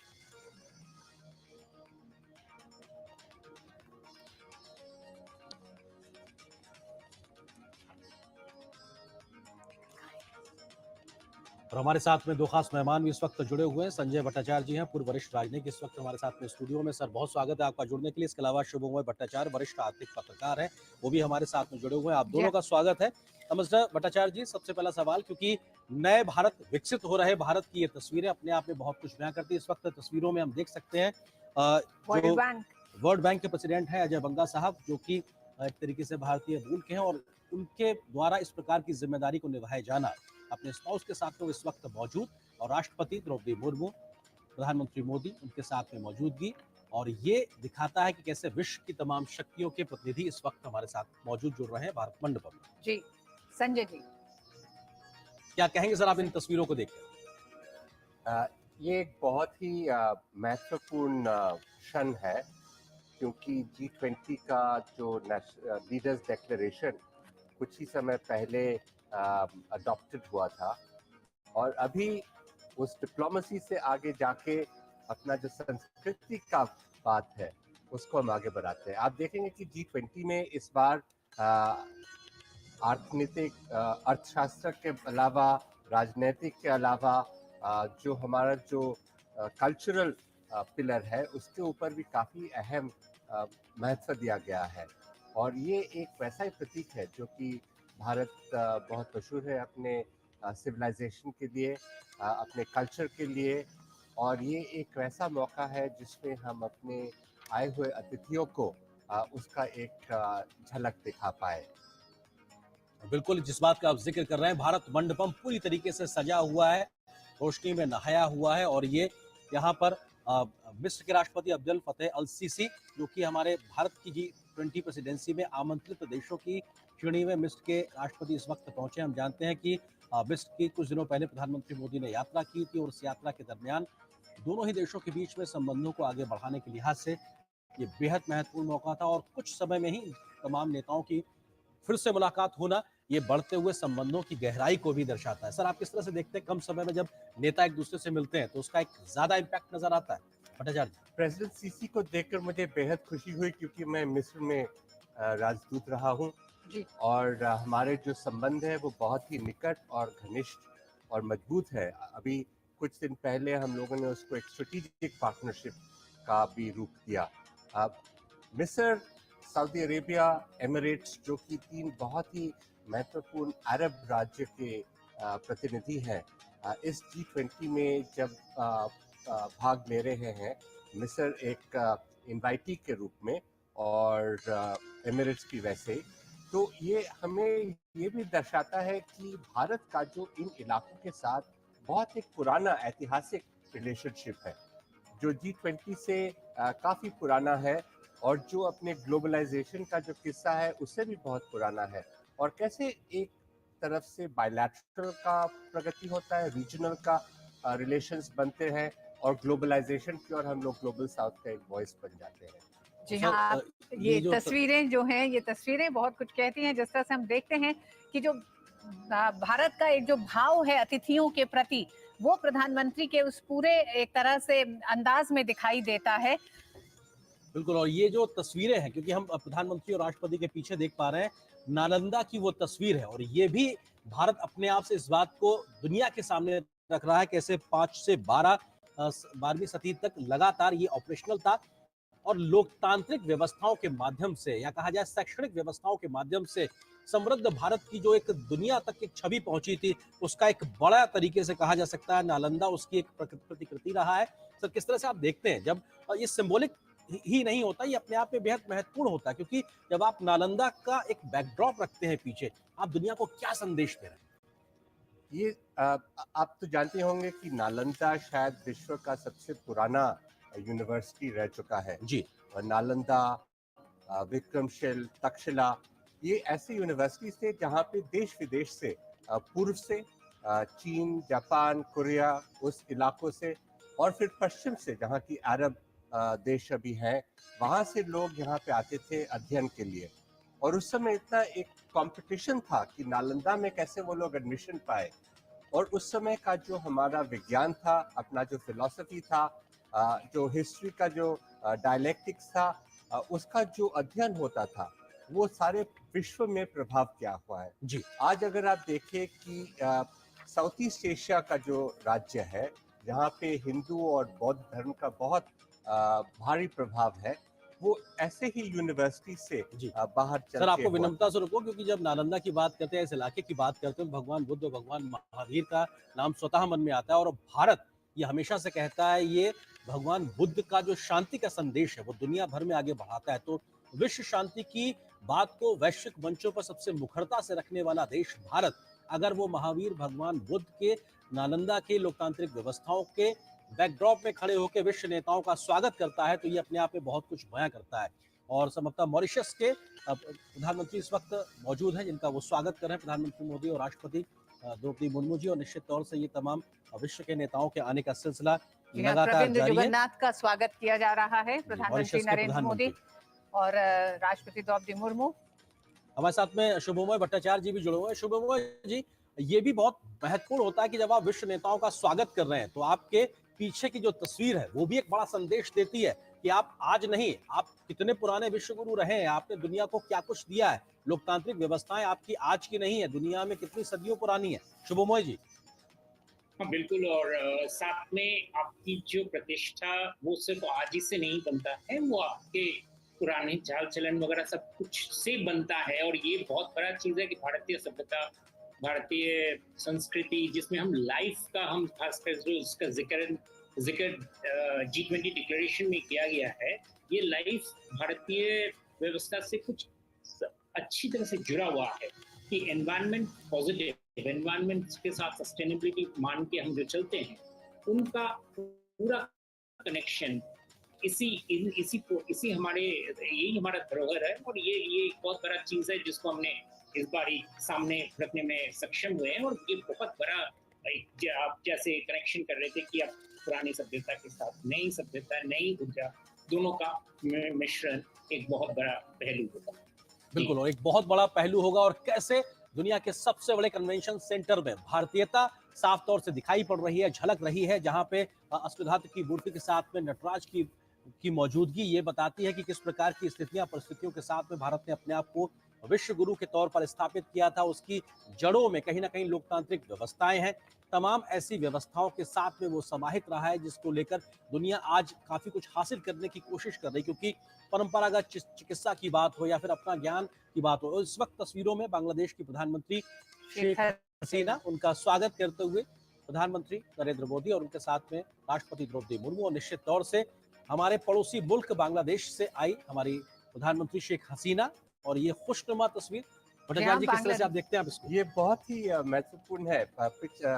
कल प्रधानमंत्री जी ने शेख हसीना के साथ बायलैटरल मीटिंग भी किया था। ये हमारे बहुत ही घनिष्ठ नेबर है, हमारे साथ इनका बहुत लंबा नाता है और हमारा जो नेबरहुड के प्रति जो एक प्रायोरिटी है जी, हमारा जो बांग्लादेश के साथ जो रिलेशंस है उससे ये उभर के आता है।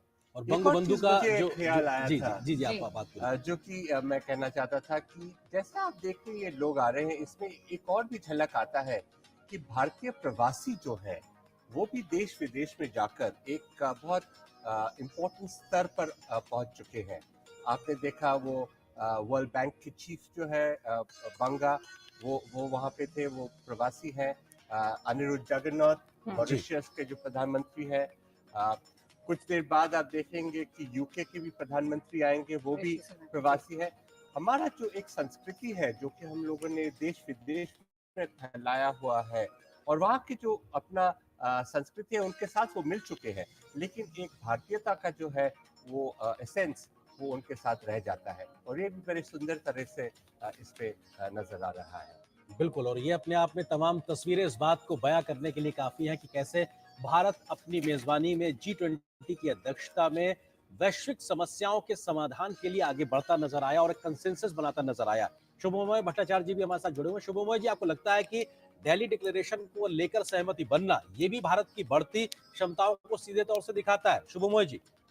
आर्यन जी, साथ दिल्ली डिक्लेरेशन ही नहीं, साथ में जो कुछ देर पहले जो प्रधानमंत्री जी ने जो India middle east Europe corridor, आर्थिक कॉरिडोर का जो प्रपोजल का जो घोषणा किए हैं, उसको मैं बहुत ही सिग्निफिकेंट मानता हूँ, क्योंकि ये कॉरिडोर एक पूरे दुनिया के जो शुभमोय जी, हम अपने दर्शकों को ये भी बताते चल रहे हैं कैसे कैसे करके एक एक मेहमान पहुंच रहे हैं। सिंगापुर के प्रधानमंत्री इस समय पहुंच चुके हैं और प्रधानमंत्री हर अपने उस मेहमान को, पहुंचने वाले मेहमान को ये जरूर बता रहे हैं कि ठीक उनके बैकड्रॉप में जो नालंदा विश्वविद्यालय है, इसका इतिहास क्या है, किस तरह से इसको नष्ट किया गया और भारत की शिक्षा के क्षेत्र में जो ताकत थी उसको लगातार प्रधानमंत्री अपने हर मेहमान से साझा कर रहे हैं।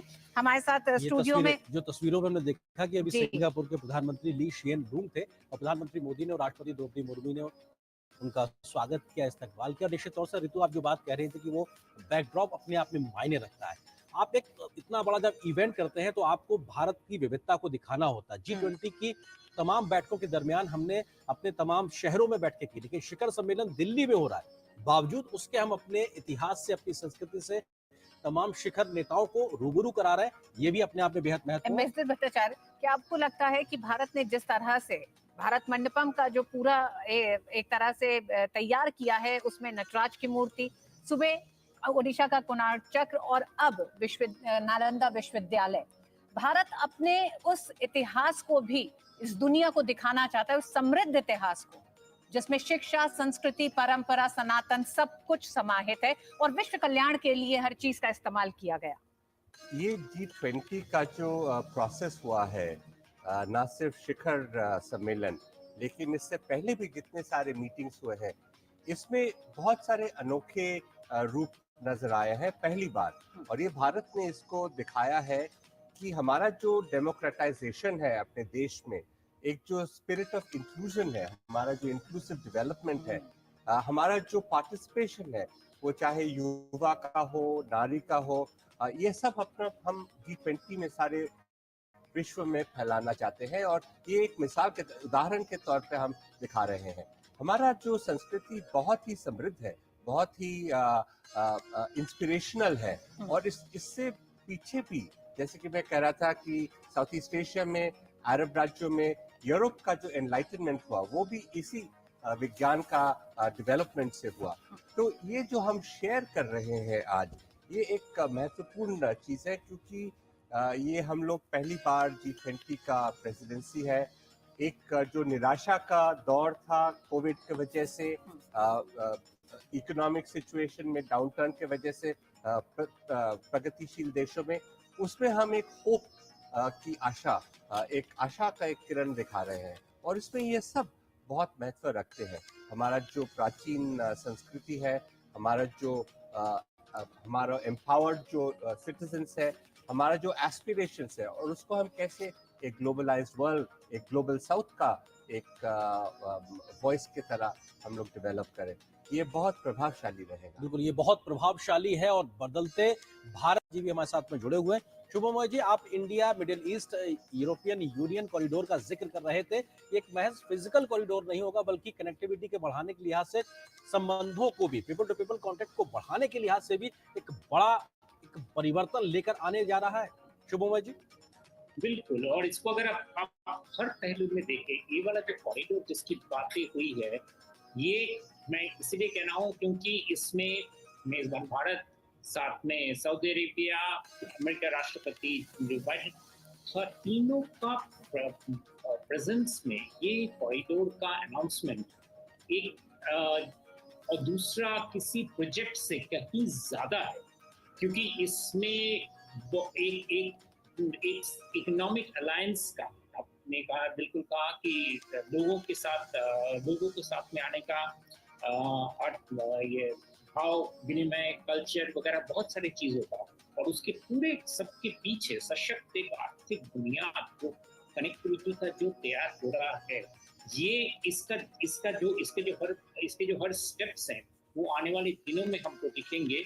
और मैं समझता हूँ क्योंकि इसके पहले कुछ और कॉरिडोर्स की बात हुई थी हमारे प्रतिवेशी राज्यों वगैरह ने, जो जिसकी वजह से दुनिया में काफी डिस्टर्बेंस आया था, उसको काउंटर करते हुए ये कॉरिडोर की जो घोषणा है, मैं मानता हूं कि दिल्ली डिक्लेरेशन के साथ साथ इसका भी बहुत बड़ा अहमियत, क्योंकि इससे आप अगर इसका कल्पना कीजिए, अगर हम रेल लिंक की ही बात करें या फिजिकल कोई भी कॉरिडोर की बात करें, तो ये किन देशों के बीच में से जा रहा है और उससे भारत क्या मैसेज, क्या संदेश दे रहा है दुनिया को कि this is not the era of war जी, उसका एक बहुत बड़ा सशक्त रूप में देशों को अपने कोऑपरेशन के लिए हाथ बढ़ाना पड़ा। तो मुझे तो लगता है कि ये इसकी घोषणा का जो हर स्टेप्स होंगे, इसके हर बिंदु में इतने सारे इन्वेस्टमेंट्स वगैरह के छवि आएंगे कि वो पूरी दुनिया के, जैसे मैं कह रहा था कि पूरी दुनिया की अर्थव्यवस्था के लिए ये अभी थोड़ी देर पहले संजय जी बोल रहे थे कि इस पूरे हताशा का जो माहौल था, उसको बदलने में ये बहुत बड़ा कामगार कदम सिद्ध हुआ।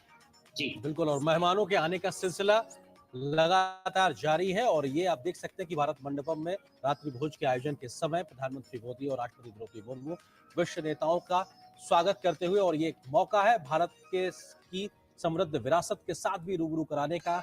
परिचय सिर्फ उस लिहाज से नहीं जहां पे दो देशों के नेता मिल रहे हैं, बल्कि दो देशों की संस्कृतियों को भी आपस में जोड़ने के लिहाज से बेहद महत्वपूर्ण, और वसुधैव कुटुंबकम का पीछे लिखा हुआ मंत्र अपने आप में बहुत कुछ बयां करता है। मिस्टर भट्टाचार्य जी, आपको लगता है कि अफ्रीकन यूनियन को एक स्थायी सदस्य के तौर पे भारत की प्रेसिडेंसी में शामिल कराना एक इतिहास लिखा गया, क्योंकि भारत की ये प्रयास था, और एक यूनियन आप भले कह दें, लेकिन वो 54-55 देश हैं और कितनी बड़ी आबादी है, उसको एक ऐसा मंच देना जहां पे वो विश्व के साथ में बैठ के बात रख सकता है। आपको लगता है कि इंक्लूसिव ग्रोथ की जब बात की जाती है या सबकी बात को मंच देने की जब बात भारत करता है, उसका एक उदाहरण या जीवंत उदाहरण आज देखने को मिला, इतिहास लिखा गया?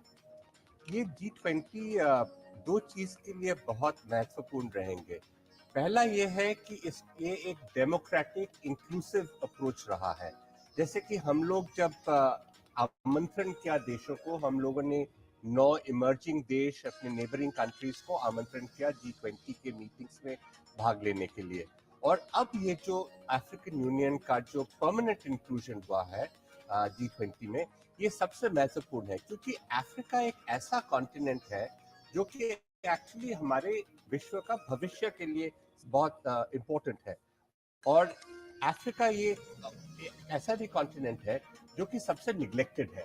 तो हमारे भारत के नेतृत्व में जो अफ्रीकन यूनियन को इस संगठन में शामिल करना, मेरे ख्याल में ना सिर्फ G20 के लिए, ना सिर्फ अफ्रीकन यूनियन के लिए, लेकिन हमारे विश्व के भविष्य के लिए बहुत महत्वपूर्ण है। जी, शुभमोय जी, आपको लगता है कि अफ्रीका कॉन्टिनेंट में भारत की देर से पहुंचने की बात को लेकर या कुछ अन्य देशों की पहले पहुंचने की बात को लेकर कई प्रकार की चर्चाएं लगातार होती रही, लेकिन भारत के इस प्रयास से आपको लगता है कि भारत की मौजूदगी पूरे कॉन्टिनेंट में एक और मजबूती के साथ अब देखने को मिलेगी, एक बदले हुए परिदृश्य में देखने को मिलेगी?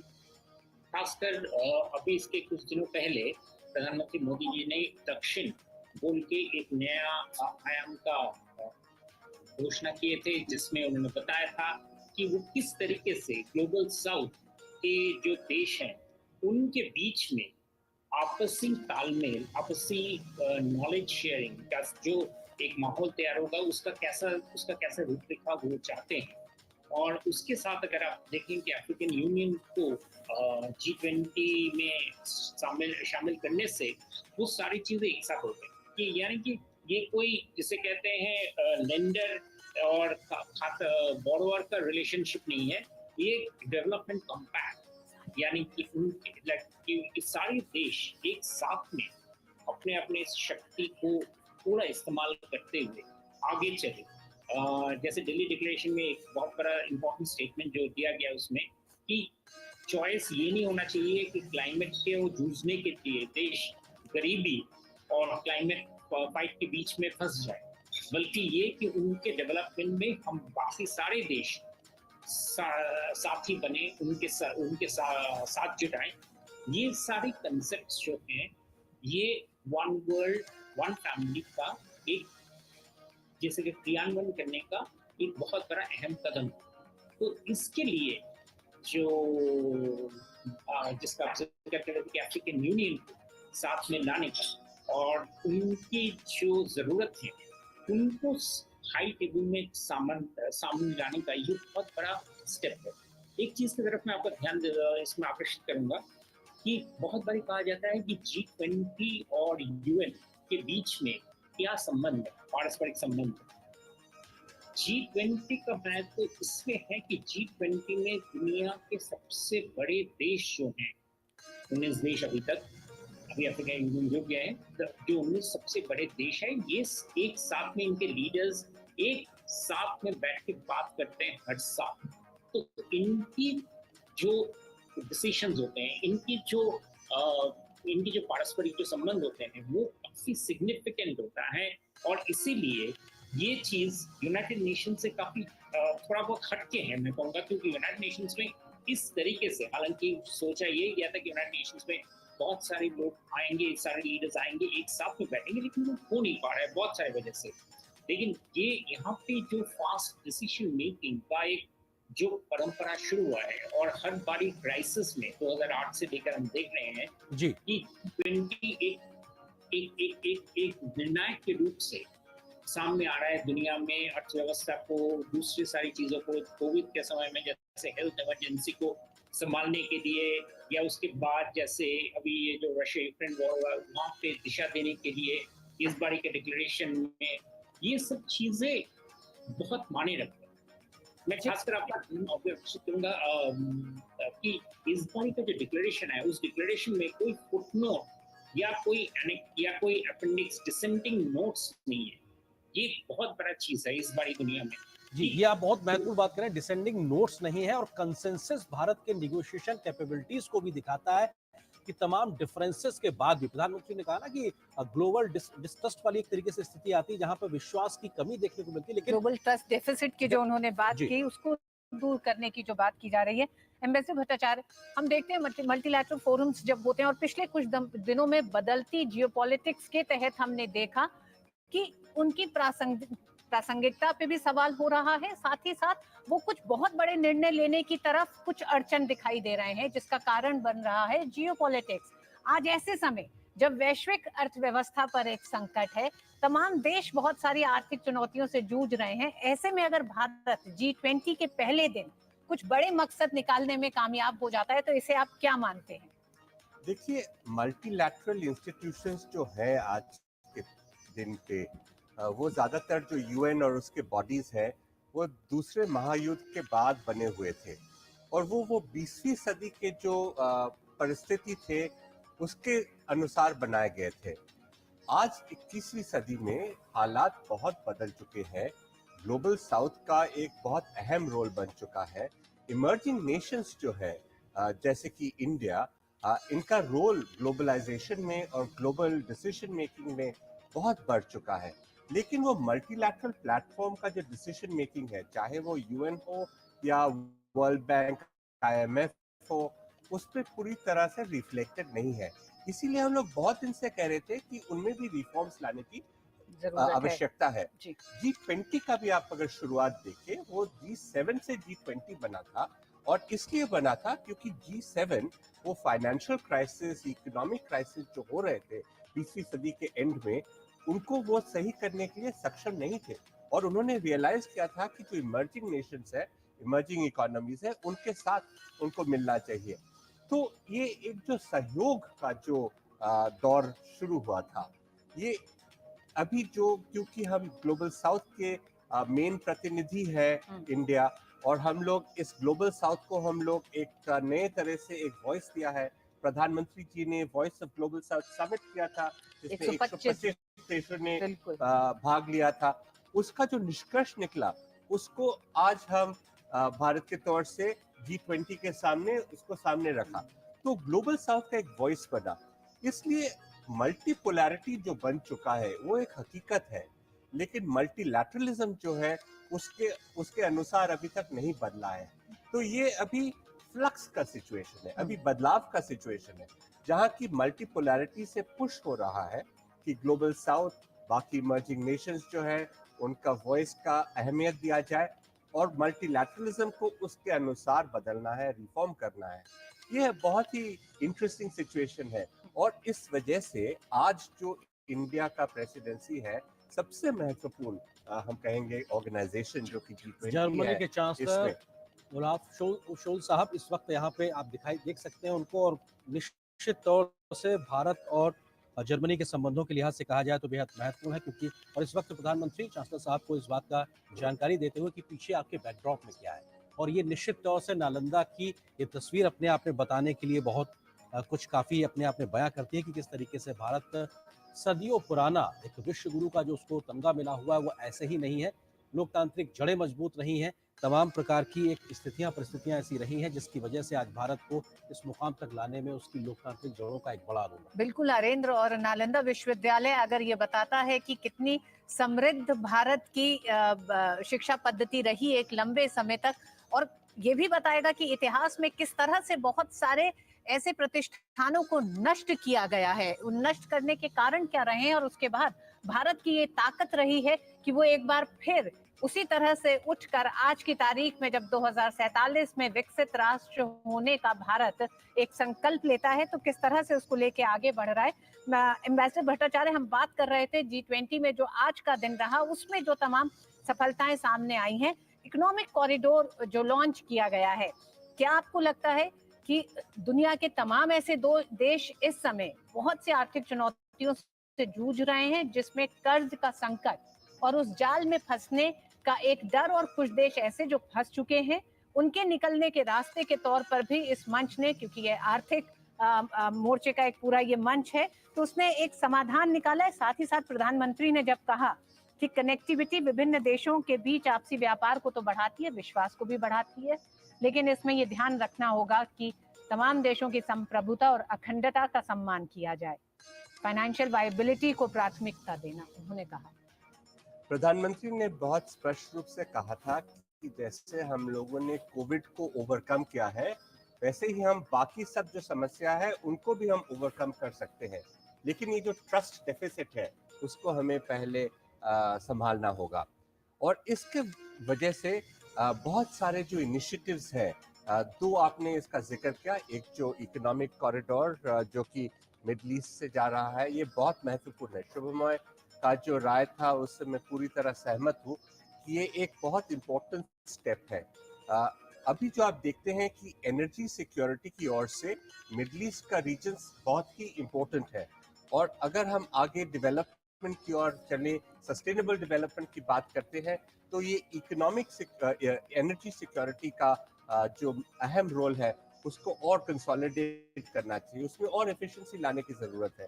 और ये जो कोलैबोरेशन हो रहा है भारत के बीच और मिडल ईस्ट और आगे जाके यूरोप और वेस्टर्न प्रांतों की ओर, ये बहुत जापान के इम्पोर्टेंट है। प्रधानमंत्री फुमियो किशिदा, और ये बहुत महत्वपूर्ण है क्योंकि उनके साथ में उनकी जो बेटर हाफ है वो अपने आप में भारतीय परिधान में नजर आ रही है। तो शायद आप बता पाएंगे ये कौन सी साड़ी है जो उन्होंने पहनी हुई है? निश्चित तौर ये से शायद बहुत ही सुंदर कांचीवरम साड़ी लग रहा है, लेकिन आपको शायद पता होगा कि किशिदा का भारत के साथ बहुत पुराना रिश्ता है। वो यहाँ पे बहुत बार आ चुके हैं। उनके जो ग्रैंडफादर थे वो भी यहाँ पे आ चुके थे, और भारत के साथ उनका बहुत गरीब रिश्ता था। एक जज पाल हुआ करते थे जिन्होंने एक राय निकाला था दूसरे महायुद्ध के बाद, जिसमें उन्होंने एक डिसेंटिंग वॉइस किया था, और वो एक नेशनल हीरो माना जाते हैं जापान में। और किशिदा का फैमिली इसमें भी कुछ बेनिफिशियरी है। वो भारत के साथ और प्रधानमंत्री के साथ उनका बहुत ही पर्सनल रिलेशनशिप है। सर ये जो तस्वीर सुबह, थी, हाँ, जो सुबह का जब मतलब वो जो पूरा माहौल था जिसमें बड़े सख्त और बड़े फैसले लेने थे, बड़ी वैश्विक चुनौतियां थी, लेकिन अब ये जो दृश्य हमें लगातार दिखाई दे रहे हैं, हमने कई राष्ट्राध्यक्षों और उनके साथ उनकी स्पाउसेस को देखा कि वो भारतीय परिधानों में दिखाई दे रही हैं, और ये जो एक अंदाज इस समय का है कितना महत्वपूर्ण होता है ऐसे मंचों पर जब अंतर्राष्ट्रीय इस तरह के समिट होते हैं, सम्मेलन होते हैं, उसमें इस शाम के इस रात्रि भोज की क्या भूमिका रहती है? आपने देखा होगा बहुत लोग नमस्ते भी कर रहे हैं। ये कोविड के दौरान हैंडशेक से नमस्ते का शिफ्ट जो है बहुत ही प्रोनाउंस्ड था, और इंटरनेशनल गैदरिंग्स में जिनीवा में, न्यूयॉर्क में आप अक्सर देखते हैं कि आजकल लोग नमस्ते करते हैं हैंडशेक के बजाय। ये भारत का एक और दान है, क्योंकि हमारा जो एक सभ्यता है उसको हम जैसे ही शेयर करते हैं बाकी लोगों से, वो उससे प्रभावित होते हैं। चाहे वो योग हो या आयुर्वेद, चाहे वो नमस्ते हो या अपना जो फिलॉसफी हो। हम कहेंगे कि आज का जो चर्चा हुआ दिन भर, जिसमें आप कह सकते हैं कि हाँ टफ नेगोशिएशंस था, लेकिन एक जो सहयोग का जो स्पिरिट था वो बहुत स्पष्ट नजर आया, और हमने देखा कि सब ने मिलकर एक बहुत ही शानदार डिक्लेरेशन का घोषणा किया है।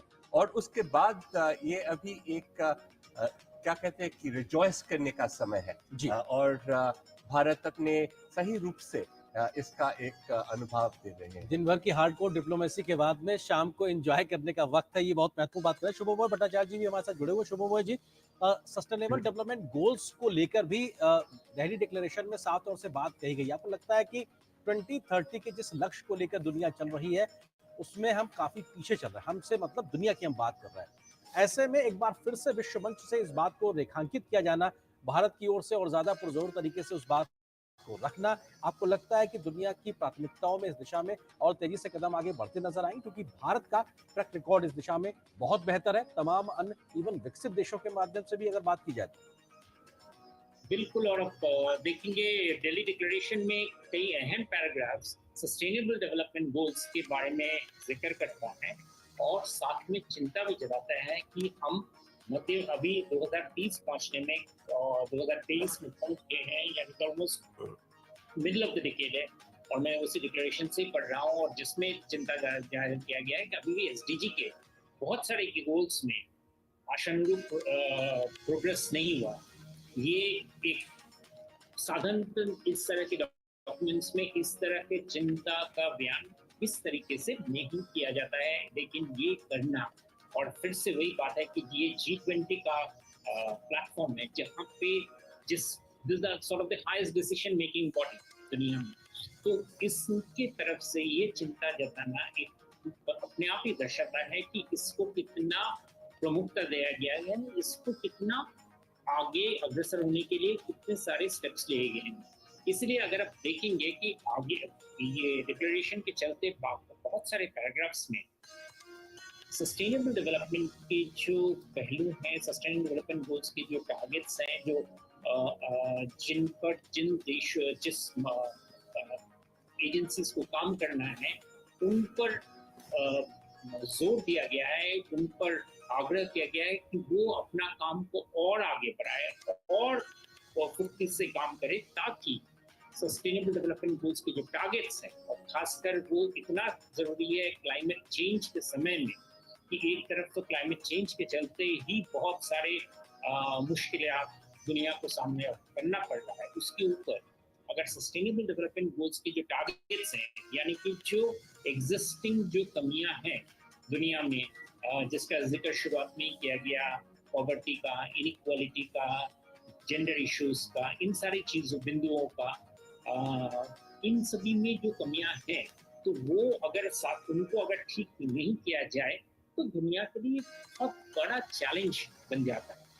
और चूंकि हम लोग, जैसे हम अभी इस वक्त जो बात कर रहे थे कि G20 दिशा निर्देश करने के लिए दुनिया में इससे बड़ा मंच नहीं है। हालांकि G20 कोई बाइंडिंग डिक्लेरेशन नहीं देते हैं, एक इंडिकेशन देते हैं, लेकिन वो इंडिकेशन ही काफी है, क्योंकि इंडिकेशन अगर महत्वपूर्ण नहीं होते तो इन सारे देशों के जो लीडर्स हैं वो इस तरह के मंच पे अपने साथ खुद नहीं आते। तो ये कहना कि सस्टेनेबल डेवलपमेंट गोल्स के जो टारगेट्स हैं उन पर दुनिया कुछ हद तक भटक गया है, और ये सारे शब्द उसमें इस्तेमाल किया गया है कि वी हैव स्ट्रेड, ये सारे शब्द ये बताता है कि इसको कितना गंभीरता से इसको लिया गया, कितना इस बारे में सोचा गया है, और कितना इस पर अमल करने के लिए दुनिया के देशों को किस तरह के कदम उठाने चाहिए, उन पर ध्यान दिया गया है। मैं कहूँगा कि ये बहुत बड़ा डायरेक्शन है, फाइंडर है दुनिया के लिए, क्योंकि इन सभी चीज़ों पर कुछ जिसे कहते हैं जो इमीडिएट ज़रूरतें, जो इमीडिएट जो प्रॉब्लम्स थे पिछले कई सालों के, उनके चलते इन सभी चीज़ों से जो इन तरफ जो प्रगति है उसका जोर काफ़ी कम हो गया है। और इसीलिए दिल्ली डिक्लेरेशन में, डॉक्यूमेंट में इनका इस तरीके से बड़ी डिटेल में इनके बारे में वर्णन, इनके बारे में क्या क्या कदम उठाने चाहिए, उसका प्रिस्क्रिप्शन, इन सारी चीज बहुत जरूरी है। एक्चुअली मैं ये कहूँगा कि दिल्ली डिक्लेरेशन की जो इस बारे का जो डॉक्यूमेंट है वो अपने आप में काफी सिग्निफिकेंट डॉक्यूमेंट है दुनिया के लिए। संजय भी जिसका जिक्र कर रहे थे कि इस बार का जो डॉक्यूमेंट है वो डॉक्यूमेंट ये बताता है कि बहुत सारे शॉर्ट स्टेप्स के बाद, पहले काफी सालों बाद एक दुनिया को फिर से एक डायरेक्शन फाइंडर के हिसाब से ये डॉक्यूमेंट सामने है। ये सिर्फ एक देश या दूसरे देश का, रूस के विदेश मंत्री सर्गेई लाव्रोव इस वक्त तस्वीरों में नजर आ रहे हैं, जहां पर प्रधानमंत्री मोदी उनका स्वागत करते हुए। निश्चित तौर से हम जानते हैं कि रूस के राष्ट्रपति इसमें शामिल नहीं हो रहे, उनके माध्यम से ये फैसला लिया गया था, लेकिन विदेश मंत्री के तौर पर सर्गेई लाव्रोव इस वक्त तस्वीरों में आपको नजर आ रहे हैं। हमने देखा था कई अन्य वैश्विक मंचों पर भी, ब्रिक्स में भी राष्ट्रपति पुतिन की जगह वहां पर लाव्रोव साहब भी मौजूद थे। शुभमोमा जी, आपकी बात को पूरा करें।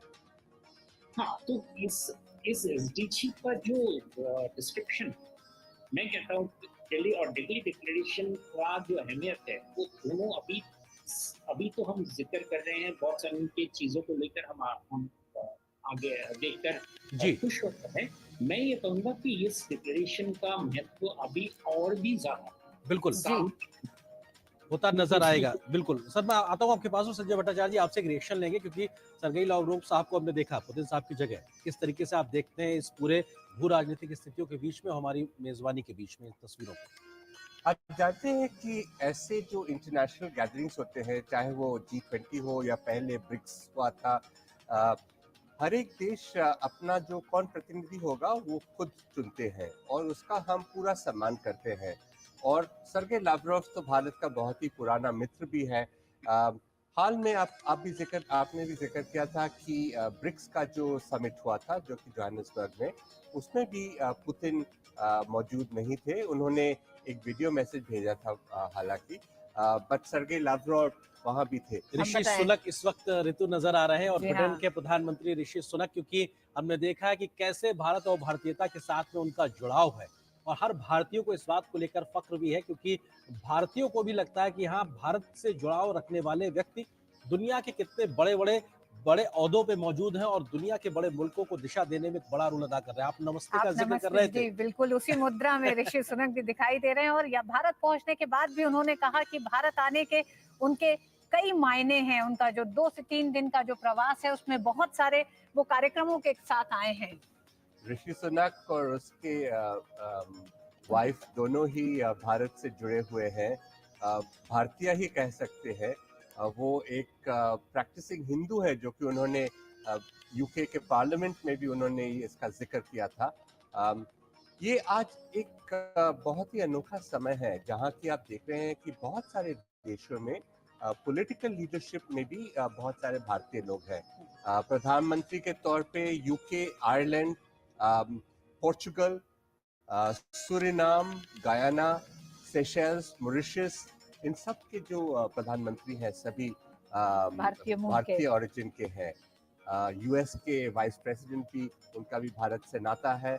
अभी हाल में सिंगापुर का जो नए राष्ट्रपति चुने गए हैं वो भी भारतीय ओरिजिन के हैं। तो एक जो भारत का जो प्रभाव और एक ये शांतिपूर्ण एक जो संस्कृति का जो प्रभाव है, ये हम लोग बहुत सारे जगह में देख रहे हैं। बिल्कुल, ये तस्वीरें अपने आप में ऋतु बहुत कुछ बयां करती हैं। ब्रिटेन के प्रधानमंत्री ऋषि सुनक अपनी पत्नी के साथ में, राष्ट्रपति द्रौपदी मुर्मू और प्रधानमंत्री नरेंद्र मोदी, खुशनुमा माहौल में बातचीत होते हुए सभी के चेहरों पे मुस्कुराहट। और निश्चित तौर से ये आपसी संवाद जो है ये बहुत कुछ बयां इसलिए भी करते हैं कि जब माहौल ऐसा बेहतर हो तो आगे बातें ट्रांसलेट होती भी नजर आती है। तमाम जो रुके हुए ठहरे हुए बातें होती है, फैसले होते हैं, वो आगे जमीन पर उतरते भी नजर आते हैं जब शीर्ष नेताओं में इस प्रकार की केमिस्ट्री होती है, इस प्रकार की बातचीत होती है। और ब्रिटेन के लिहाज से अगर बात की जाए तो फ्री ट्रेड एग्रीमेंट को लेकर जो लगातार निगोशिएशंस चल रहे हैं, निश्चित तौर से बहुत जल्दी ही वो अपने अंतिम रूप में पहुंचते नजर आएंगे। हमारे साथ में शुभमोय भट्टाचार्य जी भी जुड़े हुए। शुभमोय जी, आपको लगता है कि ब्रिटेन के साथ में अगर संबंधों के लिहाज से बात की जाए तो उस दिशा में तेज गति से प्रगति की उम्मीद सभी लोग लगाए हुए हैं? शुभमोय जी, आप मुझे सुन पा रहे हैं?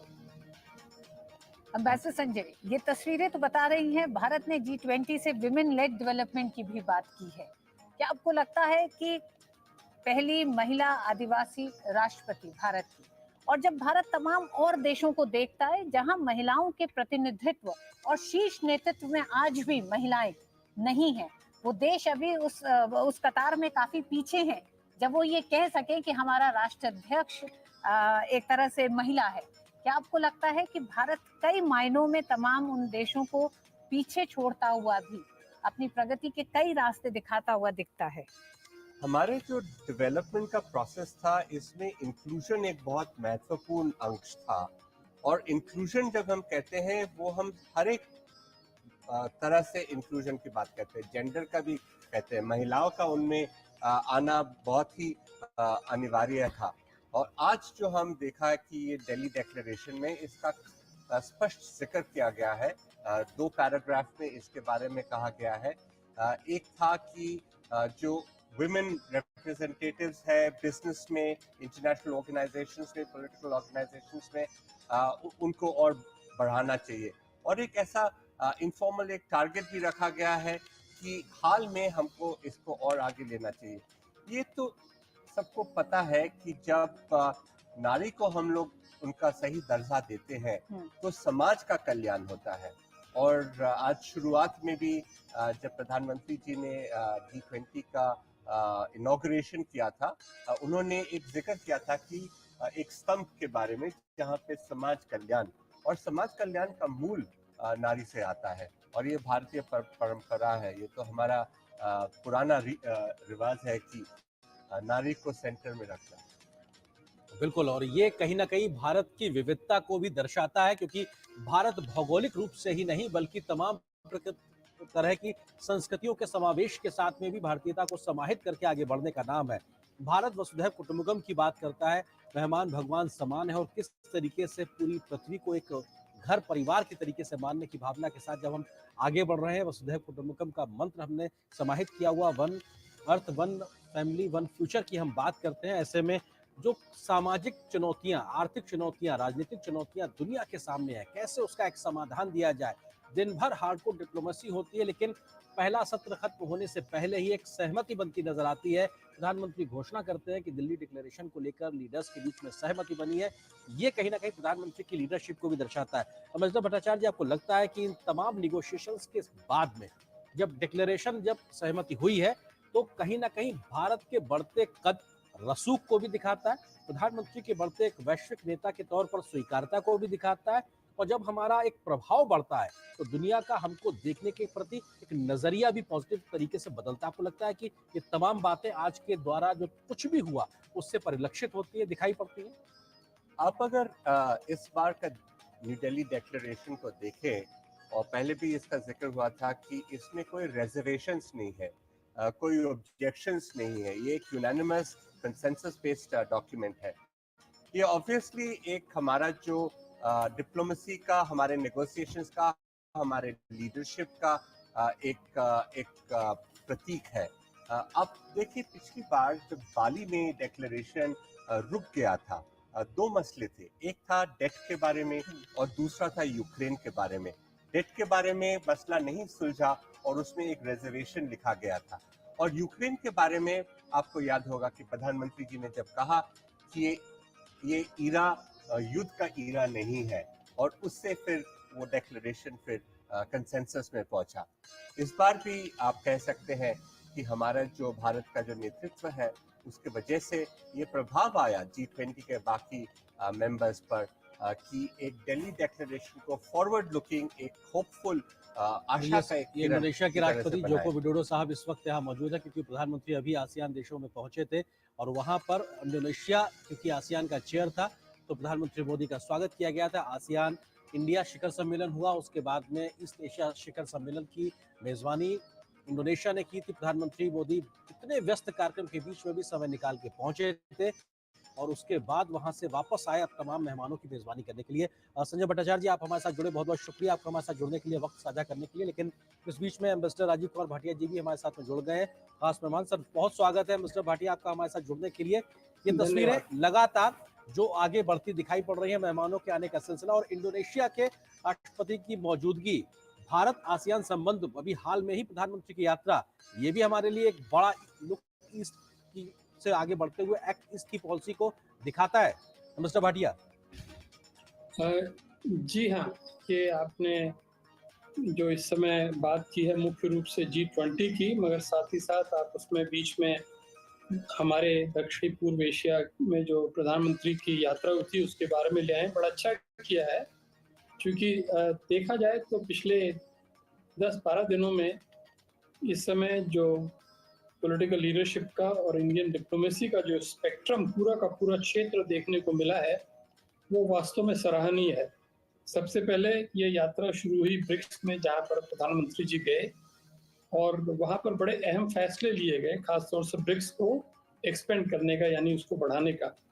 उसके पश्चात जैसा आपने स्वयं कहा, दूसरी बार ये बहुत ही सराहनीय बात रही और दक्षिण पूर्व एशिया के देशों को बहुत अच्छा लगा कि अपने घर में इतनी बड़ा सम्मेलन होने जा रहा था 9 और 10 को, फिर भी प्रधानमंत्री 7 तारीख को 24 घंटे की तकरीबन यात्रा करते हुए जकार्ता पहुंचे और वहां पर भी उन्होंने एक महत्वपूर्ण भूमिका निभाई। और उसके पश्चात अब जब यहाँ पर आए और 2 दिन का सम्मेलन था और बहुत विशेषज्ञ, पत्रकार इत्यादि ये कह रहे थे कि साहब बड़ी मुश्किल हो रही है और समझौता होगा कि नहीं होगा, होगा भी तो बिल्कुल अगले दिन, दूसरे दिन, आधी रात के समय होगा। उन सब बातों को झुटलाते हुए, उन सब बातों को असत्य जाहिर करते हुए पहले ही दिन दोपहर में सारी बातों को देखते हुए नई दिल्ली घोषणा पत्र जारी कर दिया गया है। ये मैं समझता हूँ अपने आप में एक बहुत महत्वपूर्ण कदम है।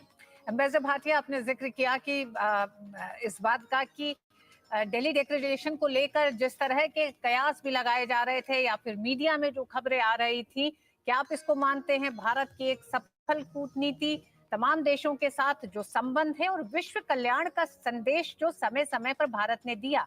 वो कोविड का दौर रहा, कोविड के दौर के बाद जिस तरह से फूड सिक्योरिटी को लेकर जो एक समस्या देश के सामने, दुनिया के सामने आई, उसमें भारत एक वैश्विक हल के तौर पर सामने आया। क्या ये तमाम वो प्रयास रहे जिसने भारत की उस भूमिका को और मजबूत किया और आधार दिया, जिस पर आज दिल्ली डिक्लेरेशन पर सहमति तमाम देशों की सामने आई? मैं इस बात को मानता हूं और मैं ये कहना चाहूंगा कि इन चीजों को हम 2 पहलुओं से देख सकते हैं, राजनीतिक दृष्टि से और आर्थिक मुद्दे जो कि G20 का मुख्य काम है उस दृष्टि से। राजनीतिक दृष्टि से भारत का जो इस समय दृष्टिकोण है वो वास्तव में एक मिडिल पाथ को फॉलो करने का रहा है, और ये खास तौर से जब यूक्रेन का युद्ध हुआ तो उस समय देखा गया था, और आज उसका नतीजा है कि हम रूस का समर्थन प्राप्त कर सके। रूस को कभी भी हमने कितना ही प्रेशर पड़ा दिल्ली के ऊपर, भारत के ऊपर, मगर उसको हमने उसकी पब्लिक रूप में आलोचना नहीं करी। जो कुछ भी हमें उससे कहना था हमने अंदरूनी तरीके से कहा, और साथ ही साथ ये कहा कि रूस एक बड़ा देश है, हमारा मित्र है, उसकी हम आलोचना नहीं कर सकते। उसका जवाब ये हुआ कि आज रूस ने जब ये देखा कि भारत के लिए, G20 के लिए, दुनिया के लिए ये घोषणा पत्र जारी करना जरूरी है, तो उन्होंने अपना सहयोग दर्शाया। और जो ही उन्होंने अपना सहयोग दर्शाया, दूसरा देश जिससे थोड़ा भय था, जिससे चिंता थी, चीन, वो भी सामने आया और उसने भी समर्थन जाहिर कर दिया। तो ये तो हुआ राजनीतिक और कूटनीतिक दृष्टि से। जी। आर्थिक दृष्टि से हम ये जरूर कह सकते हैं कि जो भी हमने 7-8 मुख्य मुद्दे चुने थे, हमारी सरकार ने जो मुख्य मुद्दे चुने थे, वो सब ऐसे मुद्दे थे जिसके ऊपर दुनिया के एक बहुत बड़ा हिस्सा जो है, जिसे ग्लोबल साउथ कहते हैं, उसके हितों की रक्षा को ध्यान में रखते हुए बनाया गया था। ये मात्र भारत के लिए नहीं था, विकासशील देशों के लिए फ्रांस के राष्ट्रपति इमैनुअल मैक्रो। एम्बेसडर भारती, आपको जरा सा रोकना चाहेंगे, इन तस्वीरों के बारे में बात कर लें और फिर हम आपके पास सवालों पर आते हैं। फ्रांस के राष्ट्रपति, और हमने ध्यान है कि अभी जुलाई महीने में ही प्रधानमंत्री मोदी की फ्रांस की यात्रा हुई थी, जहां पर वो वहां पे मेहमान बने थे और उनको वहां का सर्वोच्च नागरिक सम्मान भी मिला था, और ये भारत और फ्रांस के बढ़ते रिश्तों को दर्शाता है। और इस वक्त प्रधानमंत्री मोदी फ्रांस के राष्ट्रपति इमैनुअल मैक्रों जी को समझाते हुए कि पीछे बैकड्रॉप में क्या है। ये बैकड्रॉप में नालंदा की तस्वीर है। नालंदा वो ज्ञान का कुंज है जो कितने सदियों पहले एक तरीके से भारत ने स्थापित किया था, जिससे न सिर्फ भारत बल्कि पूरा क्षेत्र कहीं ना कहीं उसको ज्ञान मिलता था। और वहां पे भगवान बुद्ध, भगवान महावीर, इस पूरे इलाके के लिहाज से अगर देखा जाए तो वो भी दिखाई पड़ते हैं। और जब भारत ये कहता है कि ये युद्ध का नहीं, बुद्ध की बात को मानते हुए शांति को स्थापित करने का युग है, तो ये निश्चित तौर से उस तस्वीर से भी निकलती हुई एक उम्मीद की किरण है, जो आज दिखाती है कि हम उतने पहले भी अपने मूल्यों के साथ जुड़े थे। सदियों पुरानी 5वीं से 12वीं शताब्दी के बीच अगर लिहाज से बात की जाए, और आज भी हम उन लोकतांत्रिक परंपराओं के साथ आगे बढ़ते नजर आ रहे हैं। और फ्रांस के साथ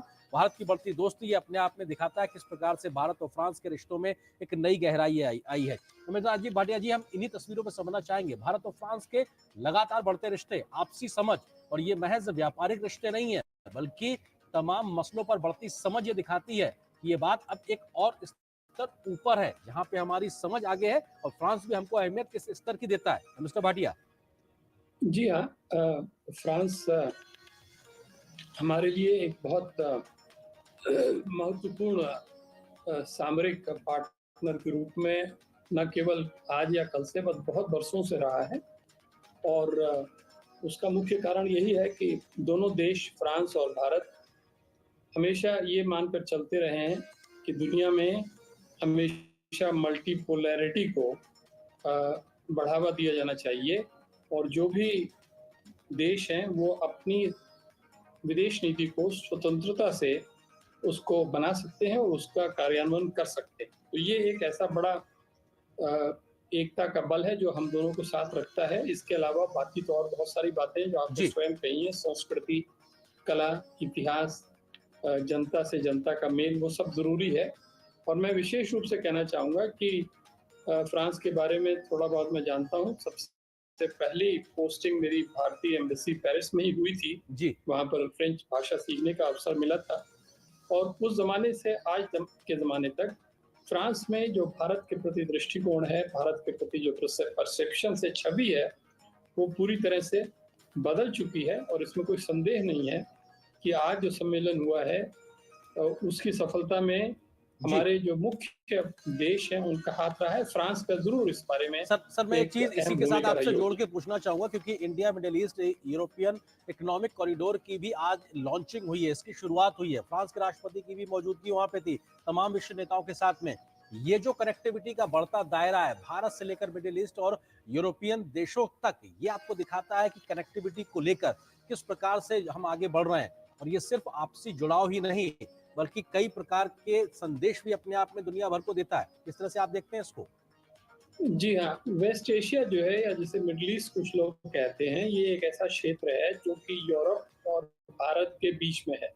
भारत का इससे ऐतिहासिक संबंध रहा है और ये जो इकोनॉमिक कॉरिडोर या कनेक्टिविटी कॉरिडोर की बात आज आगे बढ़ी है, 2 बातें मैं स्पष्ट करना चाहूँगा कि ये प्रत्यक्ष रूप से G20 का प्रोजेक्ट नहीं है, मगर G20 के सम्मेलन का पूरा लाभ उठाते हुए जो भी संबंधित देश थे, उनके नेताओं ने अपनी अलग से बैठक में शामिल होकर और पहले से जो तैयारी का काम चल रहा था, उसको आगे बढ़ाते हुए अपना अनुमोदन किया है। और इसकी आपने जैसा स्वयं कहा, इसके आर्थिक जो लाभ होंगे, वो न केवल क्षेत्र को होंगे, बल्कि उसके जितने भी पार्टनर्स होंगे, उनको भी मिल सकता है।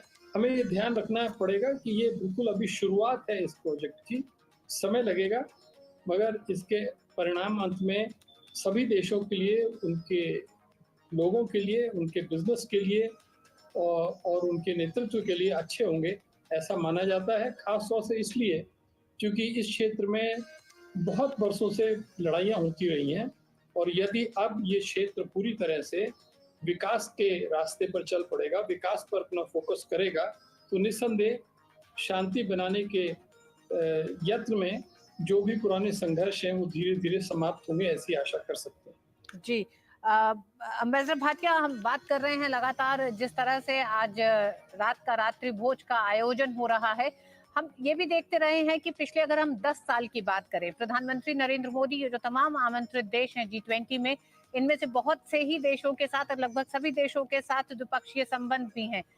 क्या आप ये मानते हैं कि प्रधानमंत्री अपने जब दौरे करते रहे हैं इन तमाम देशों में, तो भारत की संस्कृति को इन देशों से जोड़ते रहे हैं?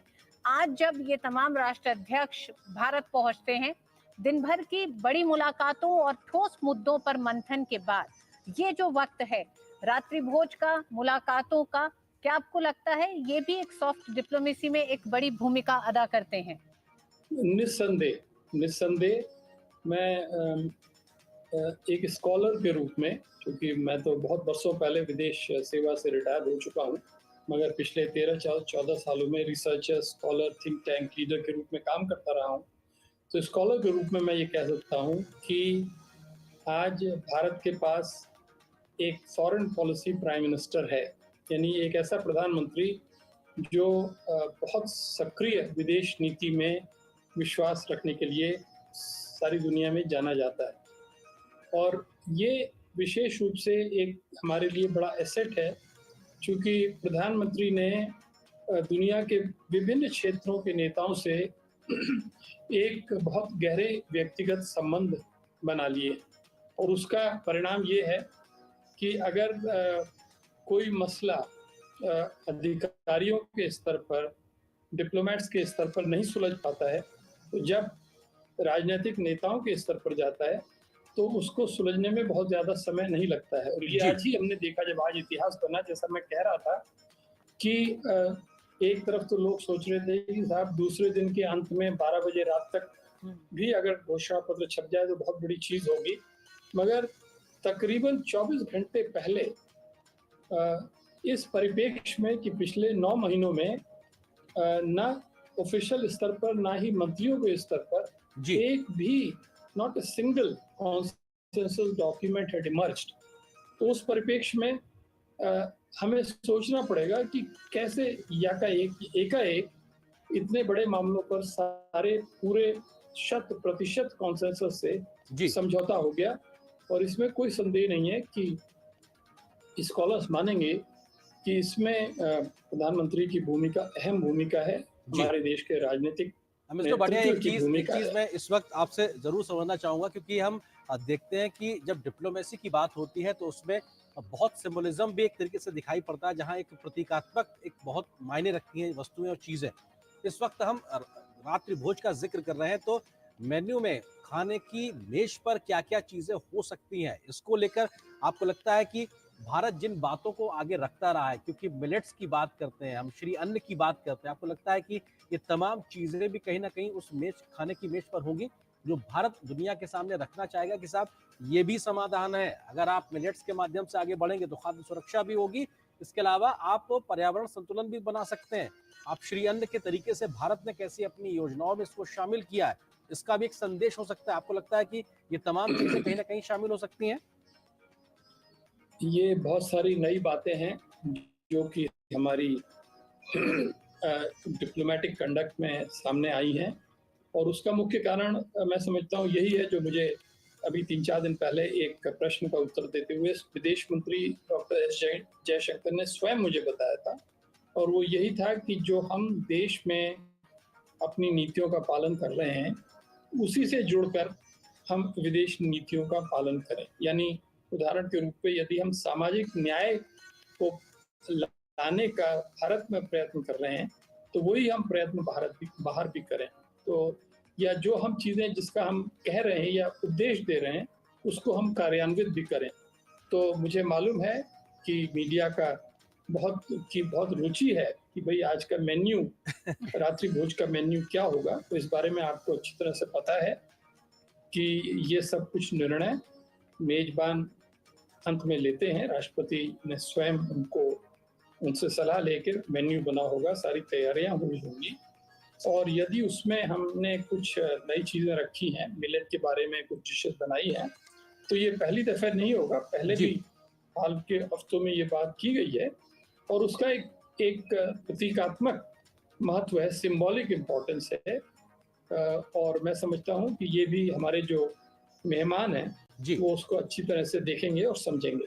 सर, अभी हमारे प्रधानमंत्री जब हाल के समय में अमेरिका गए थे तो हमने देखा था कि जब स्टेट डिनर के समय जो खाना परोसा गया था उसमें भारतीय रंग साफ तौर से दिखाई पड़ रहे थे। भारत के प्रतीकों को भी किस तरह से खूबसूरती से सहेजा गया था, क्योंकि एक मौका होता है कि आपको अपने आप को प्रदर्शित करने का, मेहमानों के सामने रखने का, और कैसे आपका एक डाइवर्स कल्चर है उसको भी कहीं ना कहीं समाहित करके आगे बढ़ने का। तो निश्चित तौर से ये भले ही खाने की मेज होगी लेकिन उसके माध्यम से भी आप भारत की विविधता को शोकेस कर सके, बता सके कि साहब हमारे अंदर या हमारी जड़ों में इस प्रकार की एक मजबूती शामिल रही है, और उसका हम एक प्रदर्शन आपके सामने कर सकते हैं आपके खान पान के लिहाज से भी। हाँ, मैं इस बात का अनुमोदन करता हूँ, और दोनों तरफ से एक अगर अच्छा दृष्टिकोण रहे, मेजबान की तरफ से और मेहमान की तरफ से, जो सत्कार करने वाला है उसकी तरफ से और जो अतिथि है उसकी तरफ से, चाहे वो रात्रि भोज वॉशिंगटन में हो रहा हो या पेरिस में हो रहा हो या दिल्ली में हो रहा हो, हमारा सबसे बड़ा धर्म यह है कि अतिथि को हम प्रसन्न करके उसको सुविधा के अनुसार उसको अपने घर में अच्छी तरह से सत्कार करके वापस करें।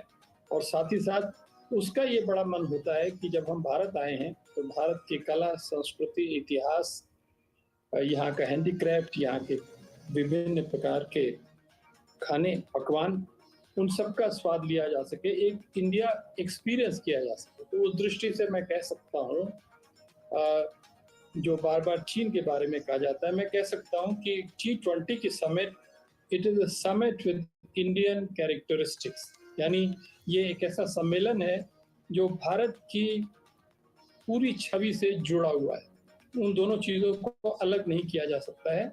और ये बात मैं समझता हूँ जो हमारे सारे महत्वपूर्ण अतिथिगण आए हैं वो इस बात को लेके जाएंगे। उन्होंने जो यहाँ से फोटो खींची होंगी, जो वीडियो बनाए होंगे, जो उन्होंने नोट किया होगा, क्योंकि विदेशी पत्रकार वगैरह जो मुझसे मिल रहे हैं वो बराबर इस बात को कह रहे हैं कि this is a G20 summit with Indian characteristics. जी, एम्बेसडर भाटिया, शेरपा अमिताभ कांत ने कहा था कि action oriented New Delhi declaration है। क्या आप मानते हैं कि जिस तरह से आप कह रहे हैं नया भारत, बदला भारत, मजबूत भारत, उसकी एक तस्वीर इस पूरे दिल्ली डिक्लेरेशन में भी दिखाई देगी? हम जानते हैं कि ये विश्व की आर्थिक समस्याओं के समाधान का मंच है G20, लेकिन बहुत साफ उन्होंने कहा कि 8 पैराग्राफ्स ऐसे हैं जिसमें जियोपॉलिटिकल इश्यूज को शामिल किया गया है। तो हम उसे नकार नहीं रहे हैं क्योंकि भू राजनीतिक परिस्थितियों का असर तमाम देशों की अर्थव्यवस्थाओं पर, आर्थिक परिस्थितियों पर सीधे पड़ता है। आपने बहुत अच्छी बात सामने रखी है। जो जियोपॉलिटिकल पैराग्राफ्स हैं, हम लोग उसका विशेष रूप से अध्ययन कर रहे हैं और करेंगे। संक्षेप में कहा जाए तो ये है कि बाली डिक्लेरेशन यानी पिछला शिखर सम्मेलन इंडोनेशिया में हुआ था, वहां पर 2 पैराग्राफ्स में इस बात को निपटा दिया गया था। उस समय स्थिति दूसरी थी, उस समय तक इतनी स्थिति गंभीर नहीं हुई थी जितनी अब हो गई, और इसीलिए पिछले 9 महीनों में बराबर रूस और चीन ने ये बात सामने रखी थी कि हम बाली के पैराग्राफ्स को स्वीकार नहीं करेंगे, और इससे लोगों के मन में बड़ी शंका थी कि हमारी सफलता कितनी मिल पाएगी। और इस स्टेज पर आने पर मैं ये कह सकता हूँ कि भारत की डिप्लोमेटिक मशीन राजनीतिक नेतृत्व की गाइडेंस में जब काम करना शुरू किया, तो मुझे मालूम है कि सम्मेलन शुरू होने से पहले ही हमारे पास कई ड्राफ्टिंग ऑप्शंस थे, कई विकल्प थे, और अंत में जो सबको पसंद आया वो यही था, पहली बात कि आपके सामने जो समस्या है उसको चंद शब्दों में ना कहिए, उसके लिए आप थोड़े और शब्द ले लीजिए, यानी 2 पैराग्राफ से 8 पैराग्राफ पे चले जाइए। दूसरी बात खास तौर से ये कही गई कि जिस तरह से रूस को आलोचना की गई थी बाली में, उस चीज को निकाल दिया गया, मगर साथ ही साथ ये बात बराबर रखी कि यूक्रेन का मामला इस घोषणा पत्र में आना जरूरी है, इसलिए। और सबसे बड़ी चीज ये है कि हमने दोनों तरफ का ख्याल रखा है। एक तरफ जो भारत की सॉफ्ट पावर है वो पूरी तरह से शोकेस की गई है, दिखाई गई है, उसका प्रदर्शन किया गया है, जिसमें ये सारी बातें जो आप कह रहे हैं वो आ गई हैं। दूसरी तरफ जो भारत की इंटेलेक्चुअल और डिप्लोमेटिक पावर है, डेक्सटेरिटी है, चतुरता है, वो भी सामने आ गई है। सारे डिप्लोमेट्स भारत के और पत्रकार सारे इस बात को मानेंगे कि जिस तरह से हमारी टीम ने काम करके एक घोषणा पत्र बनाया, वो बहुत अच्छी बात थी। और तीसरी जो सबसे बड़ी बात है कि जो इस समय भारत में राजनीतिक स्तर पर और जो सिविल सर्विस के स्तर पर जो समन्वय है, सामंजस्य है, वो निसंदेह प्रशंसनीय है।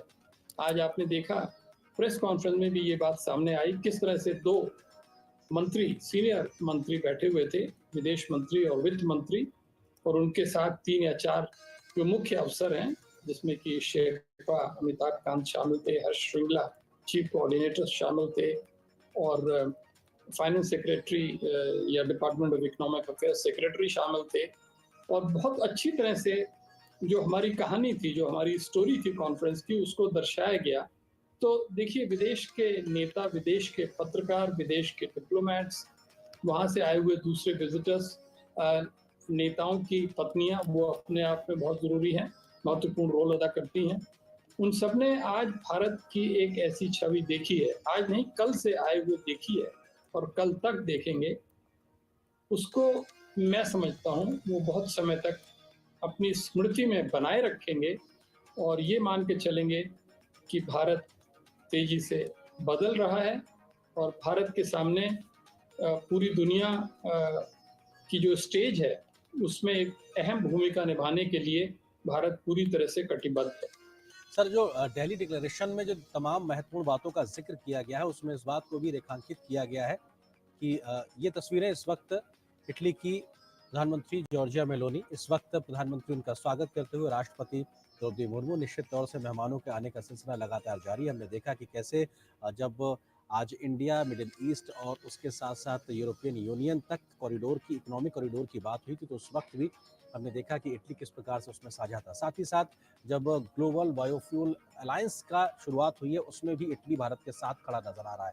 तो अपने आप में ये दिखाता बताता है कि आखिर कैसे तमाम मंचों पर, तमाम देशों के साथ में भारत के बढ़ते सहयोग अपने आप में इस बात को इंगित करते हैं कि भारत के साथ मिलकर विश्व की बेहतरी के लिए कदम ताल करने को आज तमाम देश तैयार नजर आ रहे हैं, क्योंकि तमाम वैश्विक चुनौतियों के लिए भारत एक समाधान देता नजर आ रहा है। इंटरनेशनल सोलर अलायंस हो या फिर बायोफ्यूल अलायंस की बात हो, तो मतलब भाटी, आपको लगता है कि ये भी अपने आप में एक बड़े महत्वपूर्ण इनिशिएटिव्स हैं, और भारत के माध्यम से चाहे योगा की बात हो, इंटरनेशनल ईयर ऑफ मिलेट्स की बात हो, या फिर किस तरीके से इंटरनेशनल सोलर अलायंस की शुरुआत की गई हो, मिशन लाइफ की शुरुआत की गई हो, और आज इस प्रकार के 2 बड़े इनिशिएटिव्स भी देखने को मिले हैं।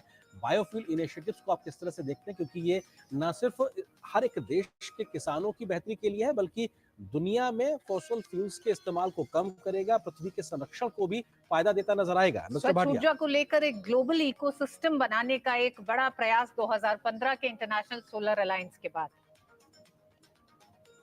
जी हाँ, ये सारे जो नए इनिशिएटिव्स हैं जिनके बारे में मैं ऐसा तो नहीं कह सकता हूँ कि मैं सबके बारे में विशेषज्ञ हूँ और सबके बारे में पूरी तरह से जानता हूँ, मगर जो उसका पॉलिटिकल और डिप्लोमेटिक प्रभाव है उसके बारे में मैं ज़रूर कह सकता हूँ कि इन सब इनिशिएटिव से, इन सब अलायंसेस से एक बात ज़रूर विश्व के सामने आ चुकी है, वो ये कि भारत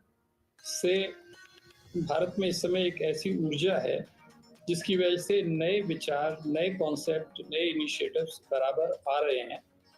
अब हमारी जिम्मेदारी बन जाती है कि हमको पूरी तरह से उनको कार्यान्वयन करना पड़ेगा, और वो तभी मुमकिन है जबकि दूसरे देशों का पूरा सहयोग मिले। आज इस नई दिल्ली घोषणा पत्र के द्वारा वो सहयोग हमें मिला है, और इसमें कोई संदेह नहीं है कि जब ये G20 का कैरावान आगे बढ़ेगा तो भारत अपनी सीमा में रहते हुए पूरी तरह से जो आगे 2 प्रेसिडेंट बनेंगे नवंबर के बाद में, पहले ब्राजील फिर साउथ अफ्रीका, इन दोनों के साथ पूरा सहयोग करके, सहायता करके उनको भी उम्मीद करेगा कि वो भी उसी पथ पे चलेंगे जो कि आज G20 के नेताओं ने मिलकर बनाया है। और अंत में 2025 में 2026 में जब अमेरिका G20 का नेतृत्व करेगा, तब तक हमें उम्मीद करनी चाहिए कि दुनिया की दिशा, दुनिया की स्थिति और दुनिया के सामने जो चुनौतियां हैं उनमें बहुत कुछ सुधार आ चुका होगा। सर, एक और जानकारी जो अभी इस वक्त निकल के आई है, जहां पे ये डिनर राष्ट्रपति द्रौपदी मुर्मू जी के माध्यम से दिया गया है विश्व के नेताओं के, तो निश्चित तौर से भारतीय व्यंजन के साथ साथ भारतीय संगीत का भी एक तरीके से वहां पे प्रदर्शन है। और इस बात की जानकारी है कि संगीत मंडली गंधर्व अतोघम का जिक्र है, जिनके माध्यम से भारतीय वाद्य यंत्रों का, भारतीय परंपरा को वहां पे सामने रखा जाएगा मेहमानों के सामने। इसके बारे में जानकारी, गंधर्व अतोघम एक अद्वितीय संगीत संयोजन है जिसमें भारत भर के जो संगीत वाद्य यंत्रों का उत्कृष्ट सहवादन होता है। इसमें शास्त्रीय वाद्य यंत्रों के सामूहिक वादन के साथ हिंदुस्तानी, कर्नाटक, लोक और समकालीन संगीत की प्रस्तुति है। इसका वादन विलंबित लय यानी धीमी गति से शुरू होकर मध्य लय यानी मध्यम तेज गति से होता हुआ द्रुत लय यानी तेज गति पर समाप्त होता है। इसमें 77 प्रस्तुतिकर्ता हैं। इसमें 11 बच्चे, 14 महिलाएं, 5 दिव्यांगजन और 24 युवा कलाकार शामिल हैं, जिनको 23 पेशेवर कलाकारों द्वारा सहयोग प्रदान किया गया है। वे भारत के विभिन्न क्षेत्रों से आते हैं और अपनी पारंपरिक वेशभूषा पहने हुए हैं। निश्चित तौर से ये तमाम जानकारियां जो धीरे धीरे इस वक्त आ रही हैं, अपने आप में बेहद महत्वपूर्ण ऋतु। जी मिस्टर भाटिया, हम जानते हैं कि प्रधानमंत्री नरेंद्र मोदी जब विदेश यात्रा पर भी जाते हैं या फिर विदेशी मेहमान जब आते हैं उनसे मुलाकात करने, तो वो जिस तरह के उपहार को चुनते हैं उसमें भी भारत की संस्कृति, इतिहास की झलक होती है, उससे संबंधित होते हैं। तो निश्चित रूप से रात्रि भोज राष्ट्रपति ने दिया है जिसमें भारत की संस्कृति की, परंपरा की झलक जरूर होगी। जिस तरह से तमाम विदेशी मेहमानों के रुकने के लिए 5 स्टार होटल्स ने अपनी अपनी तैयारी की, अलग अलग मेन्यू तैयार किया था, अलग अलग थीम से उन लोगों का स्वागत किया था। कहीं एक तरह से तुलसी के उसके साथ उनको माला पहना के स्वागत किया गया। तो ये सारी चीजें हमें लगता है कि रात्रि भोज में भी जरूर किसी ना किसी रूप में शामिल होंगी, जो यादगार बनाएंगी तमाम राष्ट्र अध्यक्षों के लिए भी और उनके साथ जो उनकी पत्नियां आई हुई हैं उनके लिए भी। मैं पूरी तरह से सहमत हूं आपके साथ, और ये भी अपने सम्मेलन का एक बहुत महत्वपूर्ण पहलू है या अंग है। हमें हमेशा ध्यान रखना चाहिए कि नेताओं के साथ उनकी पत्नियां आई हुई हैं, कुछ नेता के साथ शायद उनके बच्चे भी आए हुए हैं, और फिर साथ ही साथ जो उनके प्रतिनिधिमंडल के वरिष्ठ सदस्य हैं, वो लोग भी अपने आप में बहुत महत्वपूर्ण भूमिका रखते हैं। आज जो मंत्री है, हो सकता है कल वही ये सीधी राष्ट्रपति तस्वीरें बन इस जाए। वक्त अमेरिका के राष्ट्रपति जो बाइडेन इस वक्त पहुंचे हैं भारत मंडपम, और प्रधानमंत्री मोदी और राष्ट्रपति द्रौपदी मुर्मू के साथ में उनका स्वागत करते हुए, और निश्चित तौर से अमेरिका के राष्ट्रपति का ये दौरा बेहद महत्वपूर्ण, क्योंकि G20 के माध्यम से वैश्विक मसलों और मुद्दों पर कैसे मिलकर आगे बढ़ा जाए। अमेरिका के साथ भारत के बढ़ते संबंधों में हमने देखा है कि पीएम मोदी और राष्ट्रपति जो बाइडेन का अपने एक जो दोस्ती है, आपसी केमिस्ट्री है, उसका एक बड़ा रोल रहा है। ऋतु जी हाँ, और इस केमिस्ट्री की पहली झलक तब मिली जब राष्ट्रपति बाइडेन हवाई अड्डे पहुंचे भारत, और सीधे उसके बाद द्विपक्षीय वार्ता के लिए प्रधानमंत्री आवास पहुंचे। और वहां के वो जो दृश्य थे, दो मजबूत लोकतंत्रों के एक साथ धमक करते हुए वो जो दृश्य थे, वो ये बताते थे कि किस तरह से आने वाले समय में वैश्विक चुनौतियों के हल की तरफ दोनों देश साथ चल रहे हैं। और हम इस समय देख रहे हैं जब प्रधानमंत्री नालंदा विश्वविद्यालय के बारे में राष्ट्रपति बाइडेन को बता रहे हैं, ये बताता भारत का इतिहास भी है, भारत पे जिस तरह के प्रहार हुए उसकी भी बात ये बताता है नालंदा विश्वविद्यालय का ये दृश्य। दुनिया के सबसे बड़े और सबसे पुराने लोकतंत्र के प्रमुख नेता इस वक्त खड़े हुए हैं और उनके बीच में इस बात की जानकारी को साझा करना। प्रधानमंत्री मोदी बता रहे हैं, भले ही आप दुनिया के सबसे पुराने लोकतंत्र हैं, लेकिन हमारी सदियों पुरानी लोकतांत्रिक जड़ें भी कहीं ना कहीं समाहित रही हैं इस प्रकार की व्यवस्थाओं में। तो निश्चित तौर से भारत आज जिन लोकतांत्रिक व्यवस्थाओं के माध्यम से दुनिया की वैश्विक व्यवस्थाओं को आगे बढ़ाने की बात करता है, उसके डीएनए में है, उसकी एक तरीके से जड़ों में है। और ये बात अपने आप में इस तस्वीर से भी ऋतु जाहिर होती है जब हम नालंदा की इस तस्वीर को बैकड्रॉप में देखते हैं, जहां पर प्रधानमंत्री इस बात का जिक्र करते हैं। हम शुक्रिया करेंगे राजीव भाटिया साहब का, जो हमारे साथ जुड़े हुए थे, और संभवतः हमारे सहयोगी ऋतु इस वक्त जुड़ गए हैं। अशोक श्रीवास्तव हमारे साथ जुड़ गए हैं। जी अशोक, आप भारत मंडपम में ही मौजूद हैं, राष्ट्रपति बाइडेन भी पहुंच चुके हैं, रात्रि भोज की तैयारियां भी हो चुकी हैं। चाहेंगे दर्शकों को पता चले कि किस तरह का माहौल, क्या दृश्य, क्या तैयारियां, क्या रात्रि भोज में क्या परोसा जाएगा और क्या क्या उपहार भी हो सकते हैं। देखिए ऋतु, यहाँ इस वक्त अगर मैं कहूँ तो भारत मंडपम में बहुत ही जो मौसम है वो बहुत ही इस वक्त खुश मिजाज है, ठंडी ठंडी हवाएं चल रही हैं और पूरा भारत मंडपम के दृश्य हम लगातार देख ही रहे हैं कि किस खूबसूरती से बाहर से लेकर अंदर तक इसको सजाया गया है। अब सवाल ये है कि जो तमाम मेहमान जो आ रहे हैं, दुनिया भर से मेहमान आ रहे हैं, जब ये भोजन के लिए बैठेंगे तो इनको क्या परोसा जाएगा, ये भी बड़ा इंटरेस्टिंग एक लोगों के ज़हन में उत्साह होगा। क्योंकि हमने बर्तनों की बहुत सारी अब तक कहानियां देखी थी, सोने और चांदी के जो पानी चढ़े हुए जो है वो उन बर्तनों में इनको परोसा जाएगा। इस तरह के बर्तन तो हमने सब सुने। जहाँ तक भोजन की बात है, भोजन का मेन्यू भी जो है वो बड़ा ही, इसको कह सकते हैं कि उसको बहुत ही रुचिकर तरीके से बनाया गया है। इसमें जो है इस भोजन के मेन्यू में भी वसुधैव कुटुंबकम, एक पृथ्वी एक परिवार एक भविष्य के जो थीम है, उस थीम के आधार पर इसको तैयार किया गया।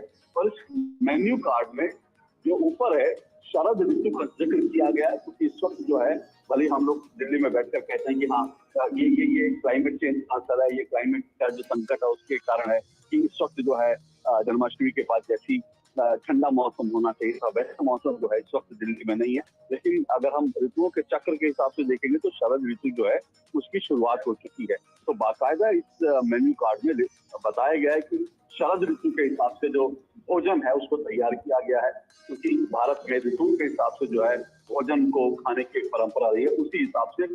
और इस पूरे मेन्यू में आप देखेंगे तो इसमें पूरे भारत की एक तरह की झलक मिलती है। लेकिन इंटरेस्टिंग बात क्या वो भी मैं आपको बताऊं, और उससे पहले बताऊं कि अगर यहाँ पर पीने के लिए क्या है, अगर वहां से मैं शुरू करूं तो कश्मीर का कहवा है, कश्मीरी कहवा है, और दार्जिलिंग की चाय। अब आप देखिए कि एक भारत श्रेष्ठ भारत की हम बात करते हैं, तो कश्मीर का कहवा है और दार्जिलिंग की चाय है जो यहाँ मेहमानों को परोसी जाएगी, साथ में जो है कॉफी होगी। जहाँ तक खाने की बात है तो जो शुरुआती व्यंजन में जो है उसको नाम दिया गया है ताजी हवा का झोंका। मतलब बहुत इंटरेस्टिंग नाम दिए गए हैं। ताजी हवा का झोंका जो स्टार्टर होते हैं उसमें दही के गोले यानी दही बल्ले होंगे, उसमें दही के गोले और भारतीय मसालेदार चटनी जिक्र किया गया है, क्योंकि भारत के मसाले की जो है बात से बड़ी इंटरेस्टिंग होती है। तो भारतीय मसाले की चटनी से सजे कंगनी श्री अन्न लीव क्रिस्प। तो देखिए कि जो श्री अन्न है जिसकी हम बात कर रहे हैं, मिलेट